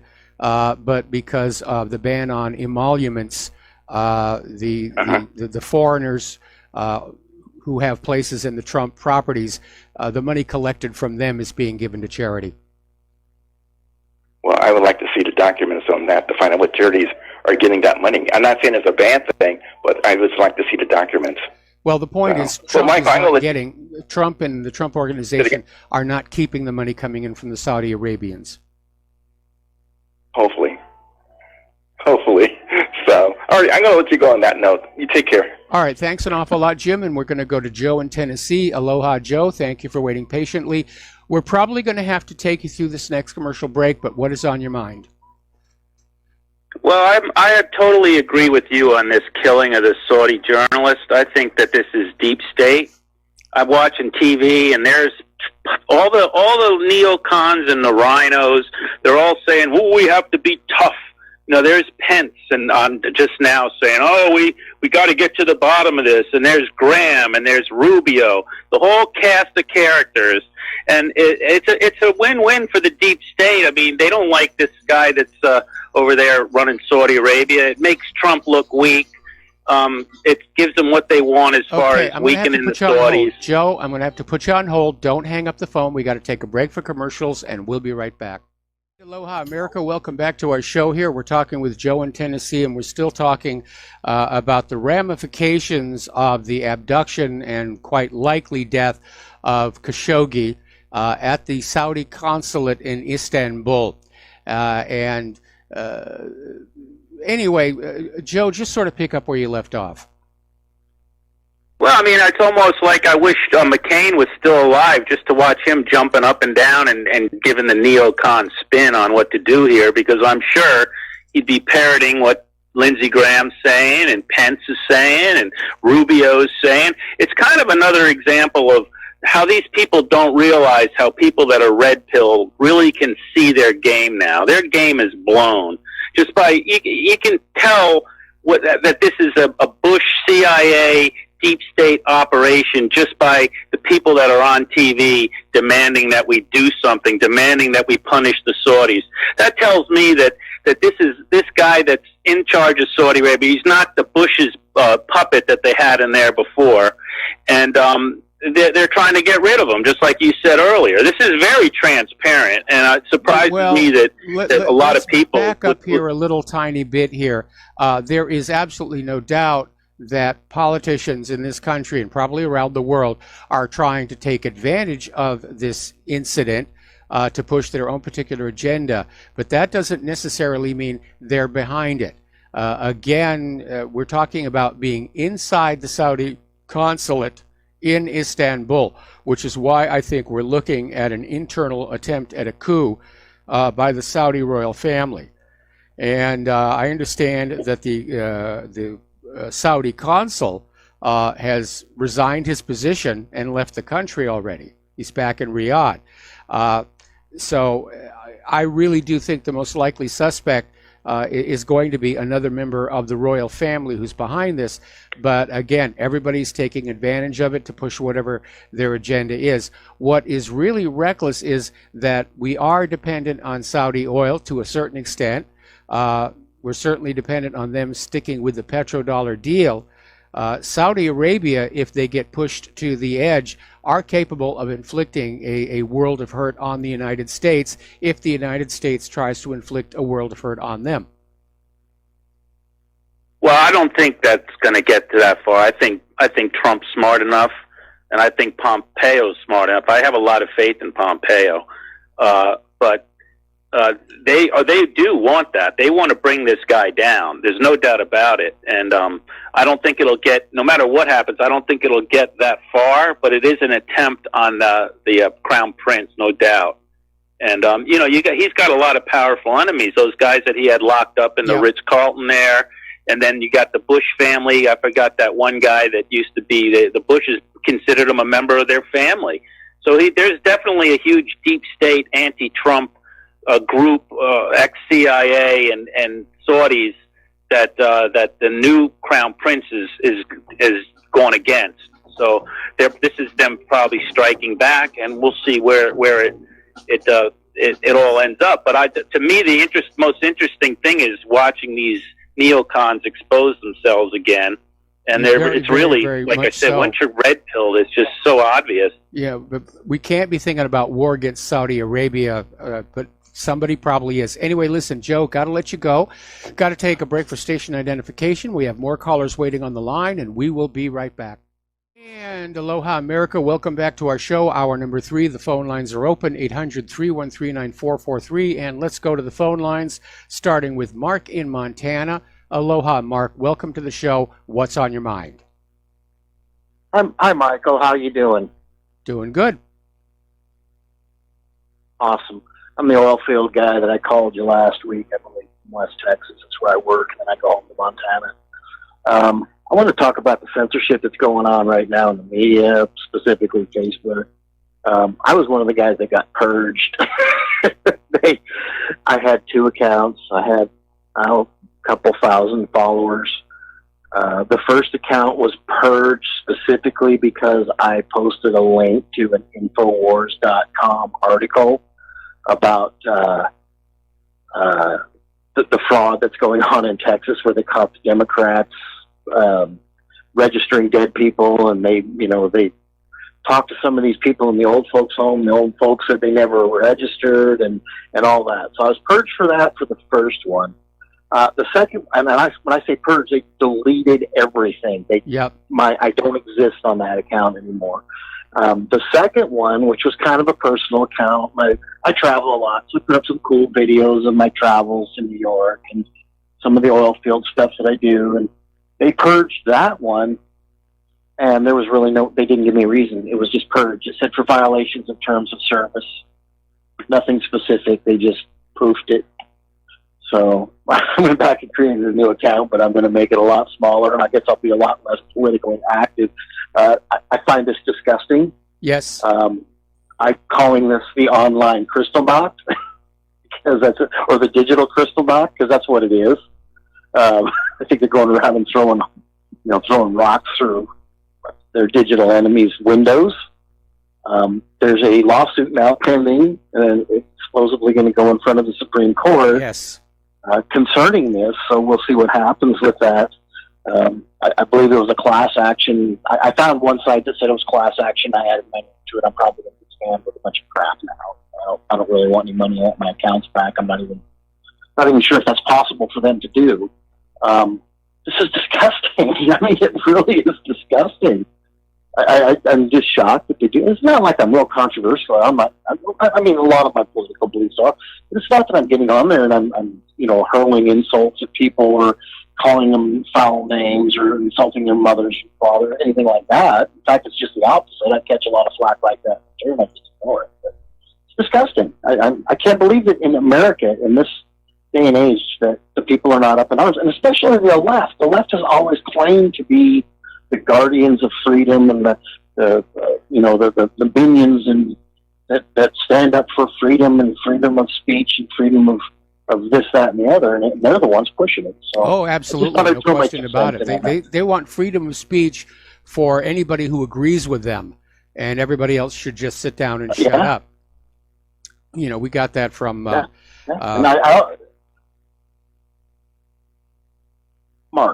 We got that from Hazy, our senator. Was during that whole Kavanaugh hearings. Just you men should just shut up. No, I'm actually a libertarian. I flew home from West Texas to Montana, where I live, and that's no easy prospect, and it's not cheap. And I went home specifically just to cast my ballot. I crossed the lines, and I voted mostly Republican, because of the shoddy way that they treated Kavanaugh and the crap that they're doing in the campaign up there. Montana's kind of under the microscope right now. We've had three visits now. In fact, Donald Trump's up there right now, currently speaking in Missoula, and then his son has come up there quite a bit. So Ryan has been up there a couple of times too. So. We're getting a lot of attention because we have a senator by the name of Kester that's unpopular. He was the deciding vote on the Obamacare fiasco, and he's got a very conservative Montanan running against him. He's going to lose. So we're kind of under the gun. It's very important, and we're a small state. Not a million people, and every vote really does count up there. So. Okay. Thought I'd toss that in. Oh, and one other thing. Yeah. We are not dependent on Saudi Arabian oil.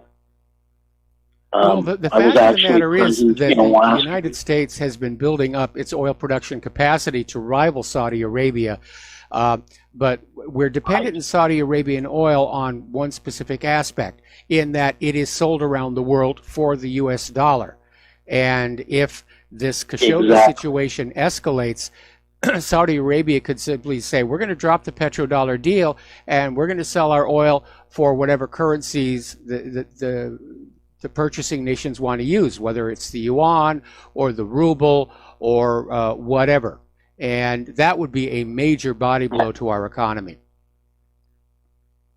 Yeah, I was actually present in Alaska when the first supertanker load of oil went out that was exported and actually went to South Korea. Yes. We have the infrastructure. You wouldn't believe, someday if you ever get a chance and you get the money and you want to come to West Texas, I will take you on a tour that will boggle your mind. You have no idea of you don't stand still too long down here because somebody will Shanghai you and put you to work. They're that short-handed. And these are not low-paying jobs. You're not making minimum wage. You know, there's nobody out here that makes less than $100,000 a year. Wow. And most people like me, I'm in the wrong because line there's no housing here. I work. I'm telling you, I'm a trained archaeologist. You see what I'm doing for a living, but I actually fly down here and I do 2 weeks and live in a little bunkhouse, and then I go home for a week just to get out of it. You couldn't afford to live here if you had to have a house here, but it's unbelievable, the infrastructure that's being built right now. There's new oil discoveries, almost every year, every couple of years here in West Texas. It's Permian Basin, and it's just blowing and going. We are energy independent right now. If somebody overseas wanted to shut the spigot off, start blowing up these super tankers coming into the Gulf of Mexico, that's fine by me because it's going to continue to flow here. So I'll let you go, Michael. I really appreciate you taking my call. I'll keep you updated on what's going on out here, and hopefully the Zuckerberg will end up in prison in a cell next to that pervert from Hollywood. May happen. I mean, there's a lot going on in social media where people are finally standing up to them. Anyway, Dave, we're going to let you go. Thank you for the call. We're going to switch over to Peter in Los Angeles. Aloha, Peter. Welcome to the show. What's on your mind? Peter, are you there? Raise the point. Oh, there you are. Yeah, can you hear me, Mike? I hear you now. Can you hear me? I hear you now. Yeah, I just wanted to raise the point that Saudi Arabia owns both parties, and you remember they were a huge donor to Hillary Clinton. I mean, a huge one. She said she wanted to go to war with Iran, and of course that got all the money they could shovel at her. So they completely. Notice she's not saying a thing. And I agree with your earlier callers that Zuckerberg should be in prison, under the prison. But that's it for me, Mike. I just wanted to make sure everybody knew that Saudi Arabia just virtually bankrolled. They and Soros, the Clinton campaign. Yes. Saudi Arabia puts a lot of money into this country, and it does get them a lot of political influence. It's always been a major problem for Israel, which, except for paying our politicians off, tries to take money out of this country. And it's one of the reasons why Israel is constantly trying to undermine Saudi Arabia's image with the American people. Now, I don't know that they had anything to do with Khashoggi, because right now Crown Prince Mohammed bin Salman has been cozying up to Israel and is turning out to be one of their allies now in terms of Israel's plans for the Middle East. But yeah, the Saudis do have a tremendous amount of influence in this country because of the money, because of the petrodollar deal. And it's one of the reasons why I don't think the United States had anything to do with Khashoggi's disappearance. I think it's an internal palace coup trying to put pressure on Mohammed bin Salman to step down from being crown prince. It's not going to work, obviously, but there it is. Okay, so Peter, is that it? I just wanted to say, just to compare, here we have Saudi Arabia that I'm sure kills people, but it pales in comparison to what Israel's been doing. All the Iranian scientists, they kill with their drafty conscript army. They just wholesale murder the unarmed Palestinian protesters by the hundreds, but shoot them down by the thousands. Yes. Remember, they sent a hit team to what was that? Abu Dhabi or somewhere a couple of years back. Remember? Yeah, with stolen passports. And killed a Palestinian. They do it all the time. Nobody says anything about that. Right. So. Yeah, there's a double standard there. And again, I think there's some kind of an agenda behind turning this into a major issue.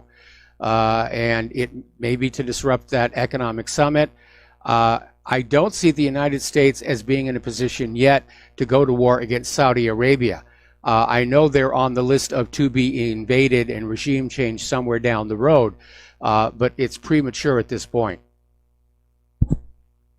Yeah, I don't know if we have the off-the-shelf military capability to do that, but they definitely will not allow those oil fields to fall into what they view as unfriendly hands. It has to be somebody that we own or at least have a stake in. Yeah, very much so. Anyway, Peter, we're going to let you go, and we're going to take a phone call from Dave in Missouri. Aloha, Dave. Thank you for waiting so patiently. What's on your mind? Well, thank you, Mike, for taking my call. I just wanted to apologize. There was evidently some sort of misunderstanding that went on yesterday. I still have on my caller ID where Republic called me. Now, I've been kind of out of touch for about a month. You know, I haven't talked to you. I mean, and I love you. So, I mean, I listen to you very often, but I've had some personal things going on. And so for about a month, I've been kind of out of touch and off the radar, which has really been good for Amy and I. You know, sometimes you just got to do that. You got to take a break from this stuff. You get in the crossfire, you know. You can only be under the target so much, you know. So I just want to give kudos to Peter. I second everything he said. But, you know, I'm not that concerned about Saudi Arabia because, I mean, if you think about it, Saudi was nothing but a junk country until oil. And America and our boom is what produced current Saudi Arabia. Now, you know, our war industrial complex, they've taken full advantage of that. McDonnell Douglas, on and on. You know, they love selling military armaments in the Middle East. You know, I mean, the war industrial complex, probably not a more demonic entity on the planet. You know, really not next to my favorite. And so when I called in yesterday, you know, I just happened to hear you catch a little bit of my diatribe, which is buy locally owned, circulate your dollars locally, right? And so I didn't know why Republic called me. I did not, but it's happened twice now. And dude, I've got this on my caller ID. I mean, you know, I talked to John yesterday, and he said, "Oh, you know, there's no outbound call." I don't know how this happens, Mike, but I am not a liar, and I think you know me well enough through this time to know I'm not going to make this up, right? You know, and I can prove it. I mean, it's literally still in my caller ID. Okay, Dave, it's just not that big an issue. It's just not that big an issue. It's a he said, and it's really not. No, it's not. But the thing is that I called in and I heard a little bit of the Chinese thing. Well, that's been my thing all along. You can't carry your money to Walmart, buy it made in China, and think your hometown's going to survive it. Can't do it. And some reason, and maybe it was the way I come off, and I didn't mean it. Brother, I love you.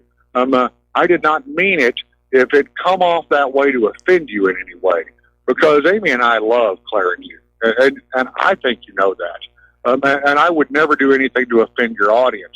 However, I am very passionate about the fact that, you know, if you're carrying your money to buy made in China through Walmart and neglecting your locally owned stores while they die one at a time and your hometown just disintegrates, well, guess who is the problem? That would be you. And you know, that's what I had to say. I mean, and I wasn't even going to say that. I was just calling in to figure out why you guys had called me, you know. But I figured maybe it was some conversation where I have expertise in, and I am an expert in this. I beat Hillary Clinton in Arkansas. I beat Walmart in the Ozarks many times. You know, I'm public enemy number one. I get that. And so I thought maybe, you know, that there was something that you wanted my input on. So I went into my diatribe. Well, maybe I shouldn't have. And I didn't mean to offend you. I do love you. I do love this network, folks. Please support RBN. And you know, as for the rest of this, Mike, man, we are maybe in the craziest times of our life, man. I agree with you on that one. Can you believe we have Donald Trump as president? And the thing about it is that Donald Trump is our hope. Donald Trump, I'm not going to start bashing the boy because, he took $100 million and made a couple billion out of it, right? Wouldn't you like the chance to do that? Wouldn't that be cool? Well, if I had a couple of $1 million, I'd retire. I'll be very honest. I don't need to be a billionaire. It's like I was saying earlier. I'd like enough to be comfortable. I'd like enough to be taking care of Claire in the lifestyle to which I'd like her to become accustomed to. But I don't need to be a billionaire. I don't either. I mean, when you get to that point, it's just that's demonic. I think. When you can't be satisfied with taking care of your own and you need more and more and more and more, and that's all you can do. I mean, to me, at some point, it becomes something extra human, which in my mind is demonic, that's the only way I know how to gauge this. Hey brother, I'm going to cut you loose, but I just want you to know that I do love you. I didn't mean to offend you at all yesterday, and I hope you didn't get offended. But folks, this, and you won't hear this anywhere but here. And this is why I'm one of the most hated men in America. Every dollar you drop on a Walmart counter, 5 to 7 cents, stays in the community through payroll, meaning 93 to 95 cents of every dollar you waste dropping on that counter is immediately exported from your hometown and can't be used to grow wages, to promote locally owned businesses, to support your community, to revitalize your towns. It is lost, and it's gone on for decades. Folks, please shop locally owned by American. And Mike, I love you, and I love RBN, and I'm checking out. All right. Well, thanks an awful lot for the phone call. And no, I was not offended. And I know that John Stadmiller has checked, and I know that our control room technicians have checked. And wherever you got those phone calls from, it wasn't from us. Somebody is spoofing our number, which unfortunately is very, very easy to do. So we're going to let you go here. The phone lines are now clear. And getting on back to the conflict zones, getting on back to Israel, Avigdor Lieberman is calling on his fellow ministers to approve a large-scale military campaign against Hamas in Gaza in response to what they describe as ongoing riots along the Strip security fence, along with violence. Well, the violence is all on the side of Israel, and what they're calling riots are for the most part, peaceful protests. And so far, it looks like Israel has now hit about 20 different targets in Gaza. So the war is on. And we see this happen every 2 to 3 years. Israel just goes ahead and hauls off and comes up with a pretext to go to war against Gaza. We got to take a break for commercials. We will be right back. Aloha America, welcome back to our show. Here we're talking about the situation over in Israel. Avigdor Lieberman basically has been telling reporters that Israel must launch another war on Gaza to enforce its blockade on the territory. And Lieberman has ordered the closing of crossings between Gaza and Israel and reduced the permitted fishing zone off of Gaza's coast to just 3 nautical miles. Decisions described by the human rights group Geisha as deliberate punishment of the residents of Gaza for no fault of their own. And that's right, collective punishment is a war crime.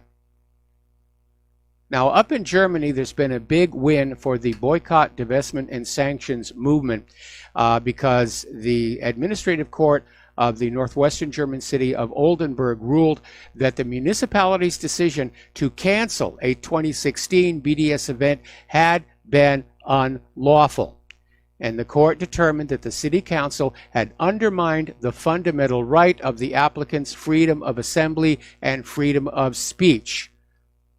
And they said the municipality severely interfered with those rights. So there's a little bit of a victory there. There's also been another BDS victory, this one actually in Israel itself. You've probably been hearing about the story of Lara Algassim, 22-year-old student showed up to study in Israel and was detained and locked up because of a supposed past association with a pro-Palestinian group. And apparently she appealed her detention to the Israeli Supreme Court. And they said that, yeah, they can let her into Israel to study. So that one is now over. For those of you who are looking at Beto O'Rourke as a possible member of Congress down there in Texas, he's running as a progressive. He's trying to oust Senator Ted Cruz.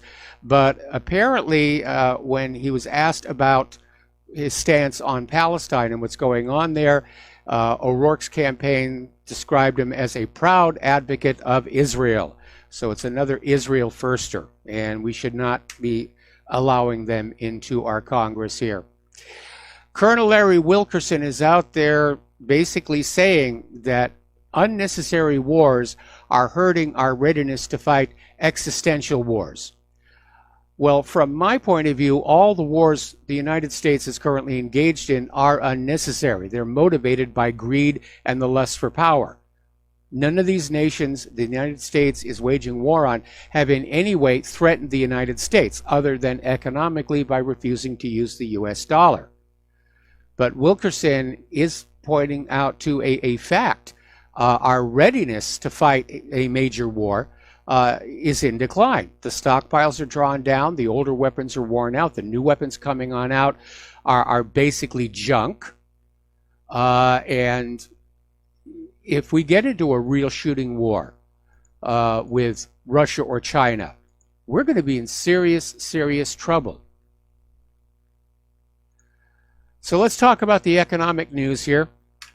The Dow tumbled 370 points. Actually, at one point it was down 440. So it's another bad day on the stock markets, and I imagine investors are getting skittish. And basically, the technology and communication services stocks tanked in the midday trade. And that was leading the losses for the broader market. Russia has liquidated nearly all of its holdings of U.S. debt. They're investing their money in gold. Right now, Russian investments in U.S. securities have fallen to just $14 billion. Back in 2011, Russia was one of the largest holders of U.S. debt with a $180 billion investment. And I guess they've just decided that investment is not very good, not attractive anymore, not trustworthy. So they're going back into gold.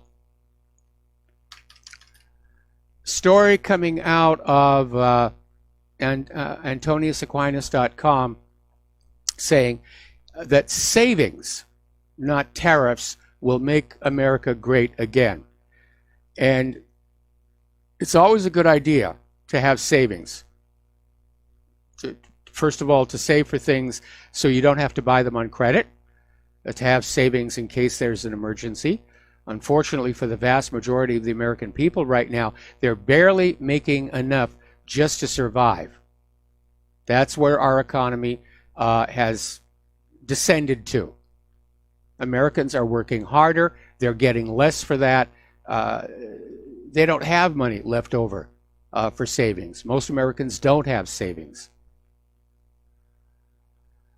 So, anyway, I was talking before about how the U.S. is just annoying China between the tariff war, flying warplanes and sending warships through the South China Sea, selling weapons to Taiwan.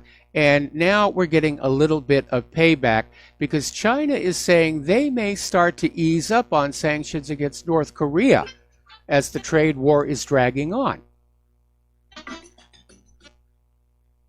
Now that's going to really mess things up. We're going to take a break for commercials. We'll be right back. And aloha, America. Welcome back to our show here.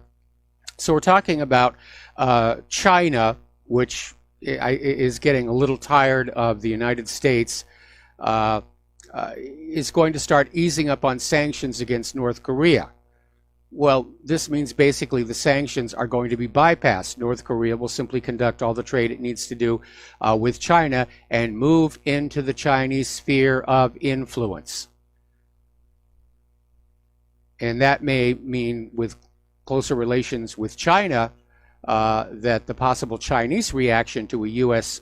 invasion of North Korea will have to be taken into account. I still think the two Koreas are going to reunify. They're on that path right now. The U.S. wants to stop it. And I think the only way they can stop it is to stage a coup d'etat against Moon Jae-in and put in a new South Korean leader who will agree to continue the belligerence against North Korea. Meanwhile, China's June soy imports have jumped ahead of tariffs, which means what they're doing is they're buying as much as they can before the tariffs come on in.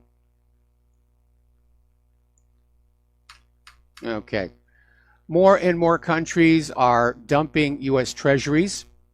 China and Japan dumped U.S. treasuries the most in August. Russia's central bank is selling off their treasuries. And I don't know who is buying them. Investors are very worried right now. It may be the Federal Reserve is just creating money out of thin air and buying up all the treasuries, which of course is going to put inflationary pressure on the U.S. dollar and lead to a decline in its value as well. Okay, Victor Davis Hanson came on out basically asking what happened to California. And apparently there is a big problem with their high-speed rail project. Now, a couple of weeks ago, a spokesperson for the high-speed rail was poo-pooing critics of the project and promised that his rail project would provide noticeable dividends in reducing traffic congestion. But as it stands right now, it's probably going to be more expensive to use the rail system than to continue to drive one's own car. And I understand that Agenda 30 will call for a ban on cars. We're having the same problem with our light rail here on the island of Oahu, which, by the way, is being built by the same company as California. It's hideously over budget. It's years behind schedule. There's a grassroots citizens group demanding a full audit to find out where the money went. The rail cars that had already been bought are having to be replaced because the frames are already cracking. Large portions of the track, the padding that cushions the trackway against the uprights is already having to be replaced because it's deteriorating. We actually have candidates running for our local legislature who are campaigning on a platform of ending the rail project, which would leave us with all these unsightly tracks all over this part of the island here. Right now, the state of Hawaii is trying to bring in private investors to save the project financially, but that will mean that they will want to make a profit, which will make using the train more expensive, probably more expensive than staying in your cars. Okay, let's talk about that Honduran mob, if you will. Yesterday we were reporting there's actually video footage of somebody actually handing Hondurans cash and children and encouraging them to join with this caravan, if you will. And apparently there's well over 4,000 people. Donald Trump has threatened Guatemala and Mexico with the cutting off of U.S. financial aid if they don't stop this Honduran migrant mob. This has led to complaints from some of these governments that this represents an attack on their sovereignty.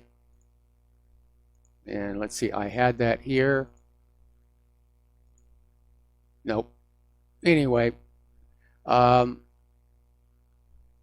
yeah, both Guatemala and El Salvador are saying this is basically disrespecting their sovereignty as independent nations to do this. Mexico has sent a lot of police to try and interdict this mob, but there are 4,000 of them. Donald Trump is now talking about deploying the U.S. military to the border with Mexico to turn them back. So this is going to get very ugly, and there's probably going to be rioting and conflict along the border. Interestingly enough, Stacey Abrams was caught on tape admitting the Democrat blue wave is based on illegal immigrants voting for them. They're not even trying to hide this. The Democratic Party has gone outlaw. Illegal immigrants are not allowed to vote in our elections. So, over in Great Britain, the Remainers are trying a new tactic. They want a 1-year delay in next year's deadline for the Brexit. They're saying that they need more time to discuss the compromise deal. They need more time to work out the details. They need the time to deal with the Irish border standoff. It's delay, delay, delay, delay, delay. Okay, over in Germany, as you know, the Alternative for Germany party did very well in the recent Bavarian elections. And now the German Secret Service is thinking it's time to put surveillance on the Alternative for Germany party. And this, of course, is like our FBI spying on Donald Trump. It's purely political. And what they're claiming is that the Alternative for Germany party is potentially anti-constitutional. So the globalists are very much afraid of the surging wave of populism sweeping across Europe right now. Getting into the world of political correctness, Kleenex has now banned the man-sized tissues.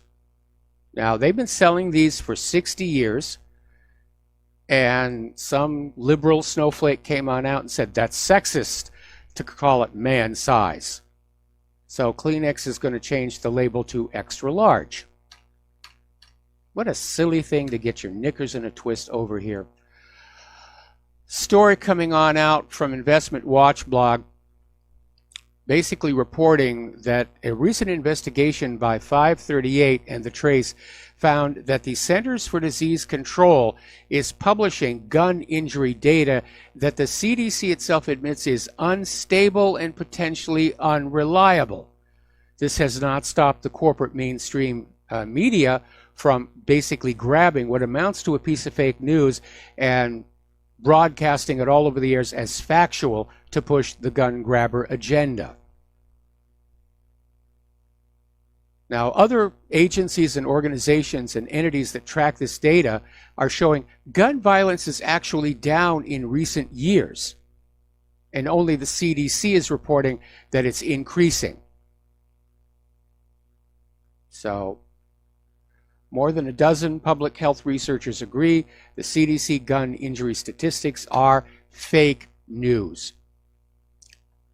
Okay, out in California, they're getting ready to pass a bill, Senate Bill 320, and this will call for the 34 University of California and California State University campuses to make the abortion pill available at the student health services. And apparently this started as a grassroots campaign at the University of Berkeley, California, after students who had gotten themselves pregnant noticed it was not available at the campus health center. Well, there is such a thing as birth control, and setting aside whether or not a morning after abortion pill is killing somebody or not, because I'm in agreement that at that early stage of the pregnancy, it's not a human being. All of these medications are very harmful to the body. I mean, reproduction is why we exist. that DNA trying to replicate itself into the future, and everything else is just life support for that. And we keep seeing all these stories about anything that is interfering with reproduction, chemically or certain IUDs. It's causing all kinds of other problems. And maybe it's just time to go back to just good old-fashioned condoms and just, ladies, carry them with you. Admit to yourself that, yes, you're going to have sex every once in a while. And also in the world of sexually transmitted diseases, it's definitely a better place, a better way to go here. Birth rates in the United States have now hit a record low. The CDC is reporting drops in birth rate in every part of the countries, averaging 20% declines in the cities and 15% in rural areas. This has happened since 2007.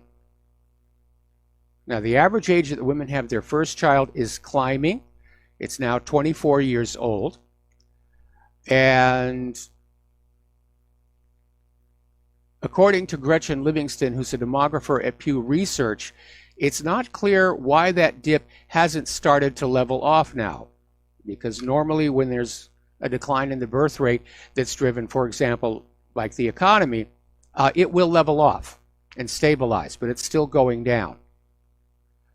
Well, there's another possibility out there that we need to look at, and that's that epicite gene. And for those who don't remember the story, epicite was this genetically modified corn, which if you eat it, it makes it impossible for you to reproduce. It triggers the creation of antibodies that target human sperm.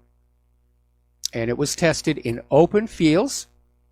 It was developed with a grant from the U.S. Department of Agriculture. It's now owned by Monsanto. But if that pollen broke into the wild, and by the way, the sharpest population decline is in the Hispanic population, who are the highest per capita consumers of corn.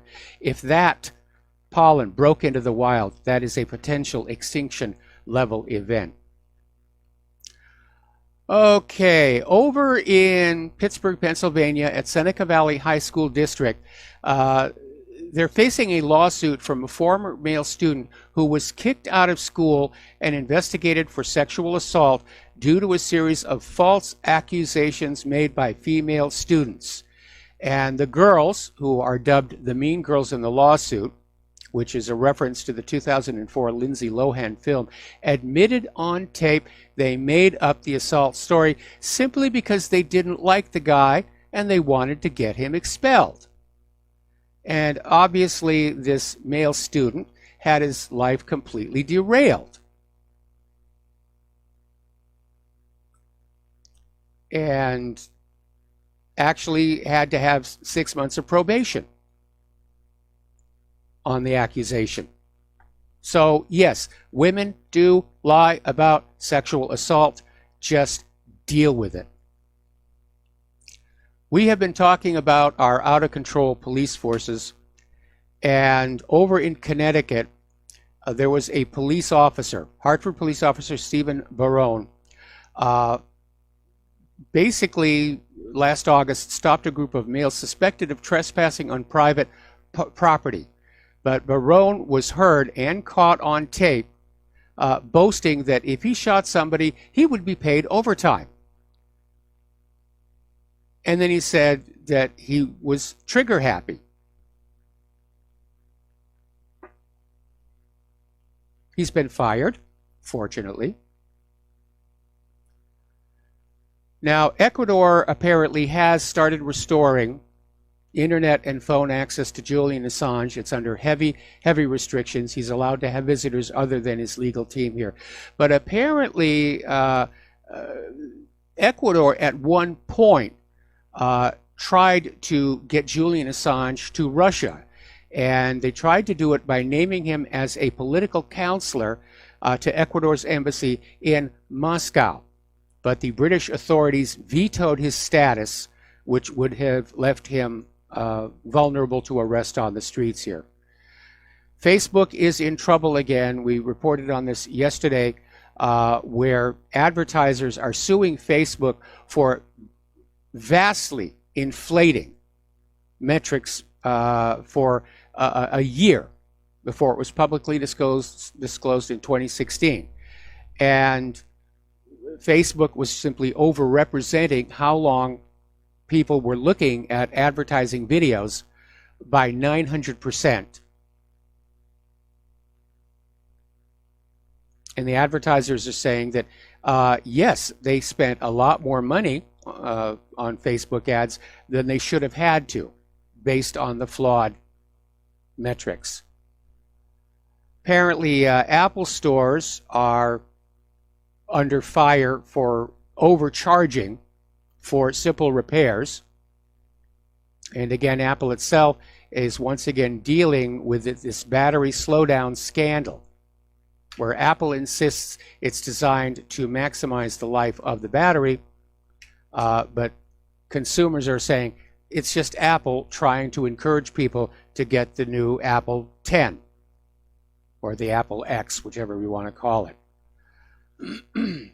Now, you know about the Women's March, and it was basically, being ginned up, the Women's March. It turns out that a lot of the Facebook pages for the Women's March were being run from Bangladesh.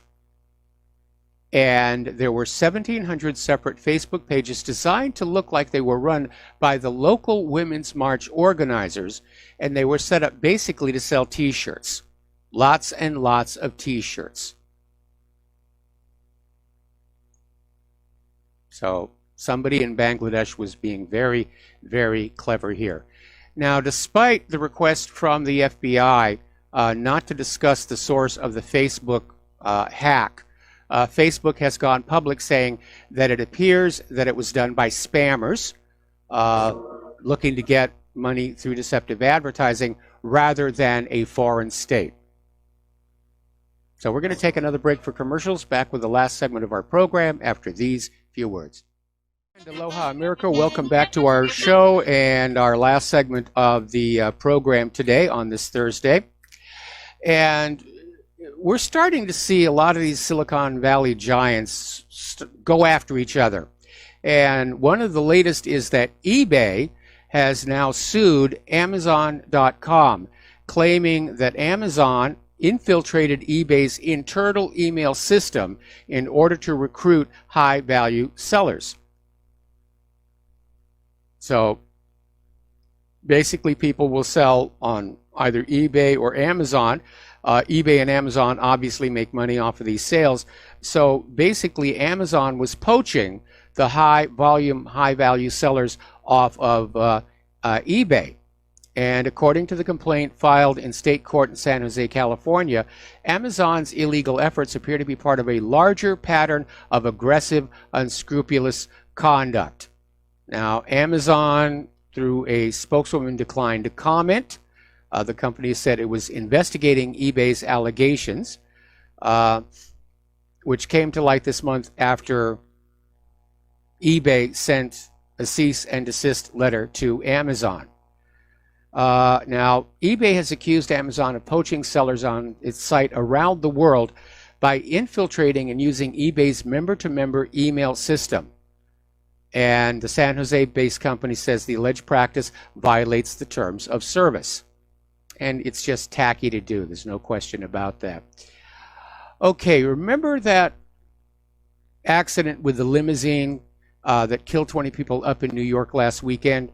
The owner of that limousine company was an FBI informant, and it turns out he's one of the informants who helped carry out 2 big entrapment operations against Muslims after 9/11. And prior to being recruited by the FBI, he was caught helping people cheat on DMV tests, and before that, he was arrested for murder in Pakistan, but escaped after somebody bribed the police. Now, the FBI officially permits its informants to commit 5,000 plus crimes a year and get away with it. Remember the Whitey Bulger scandal? Running an illegal limousine service that kills 20 people was probably not on the list. But apparently the FBI provided luxury cars to help get this business started in 2008.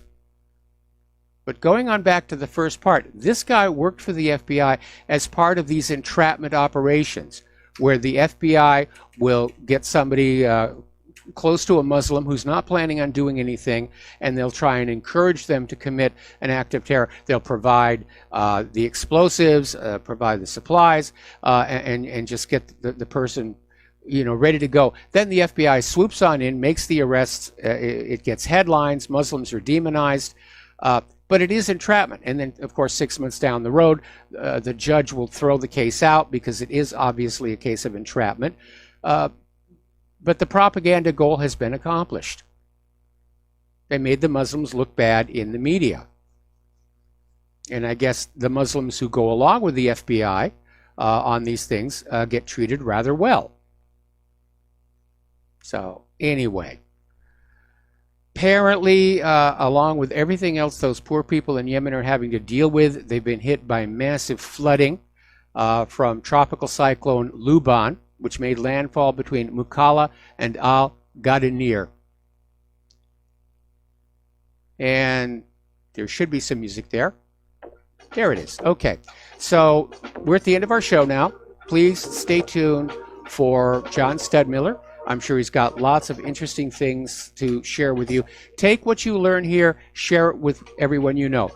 Email, face-to-face, SneakerNet, what have you. Ignore the big corporate social media. Start switching over to the new up-and-comers who still respect equality of communication, equality of opinion, the right to free expression. Please donate to Republic Broadcasting. Donate to What Really Happened. We'll be back tomorrow with the Lady Claire. Aloha, America.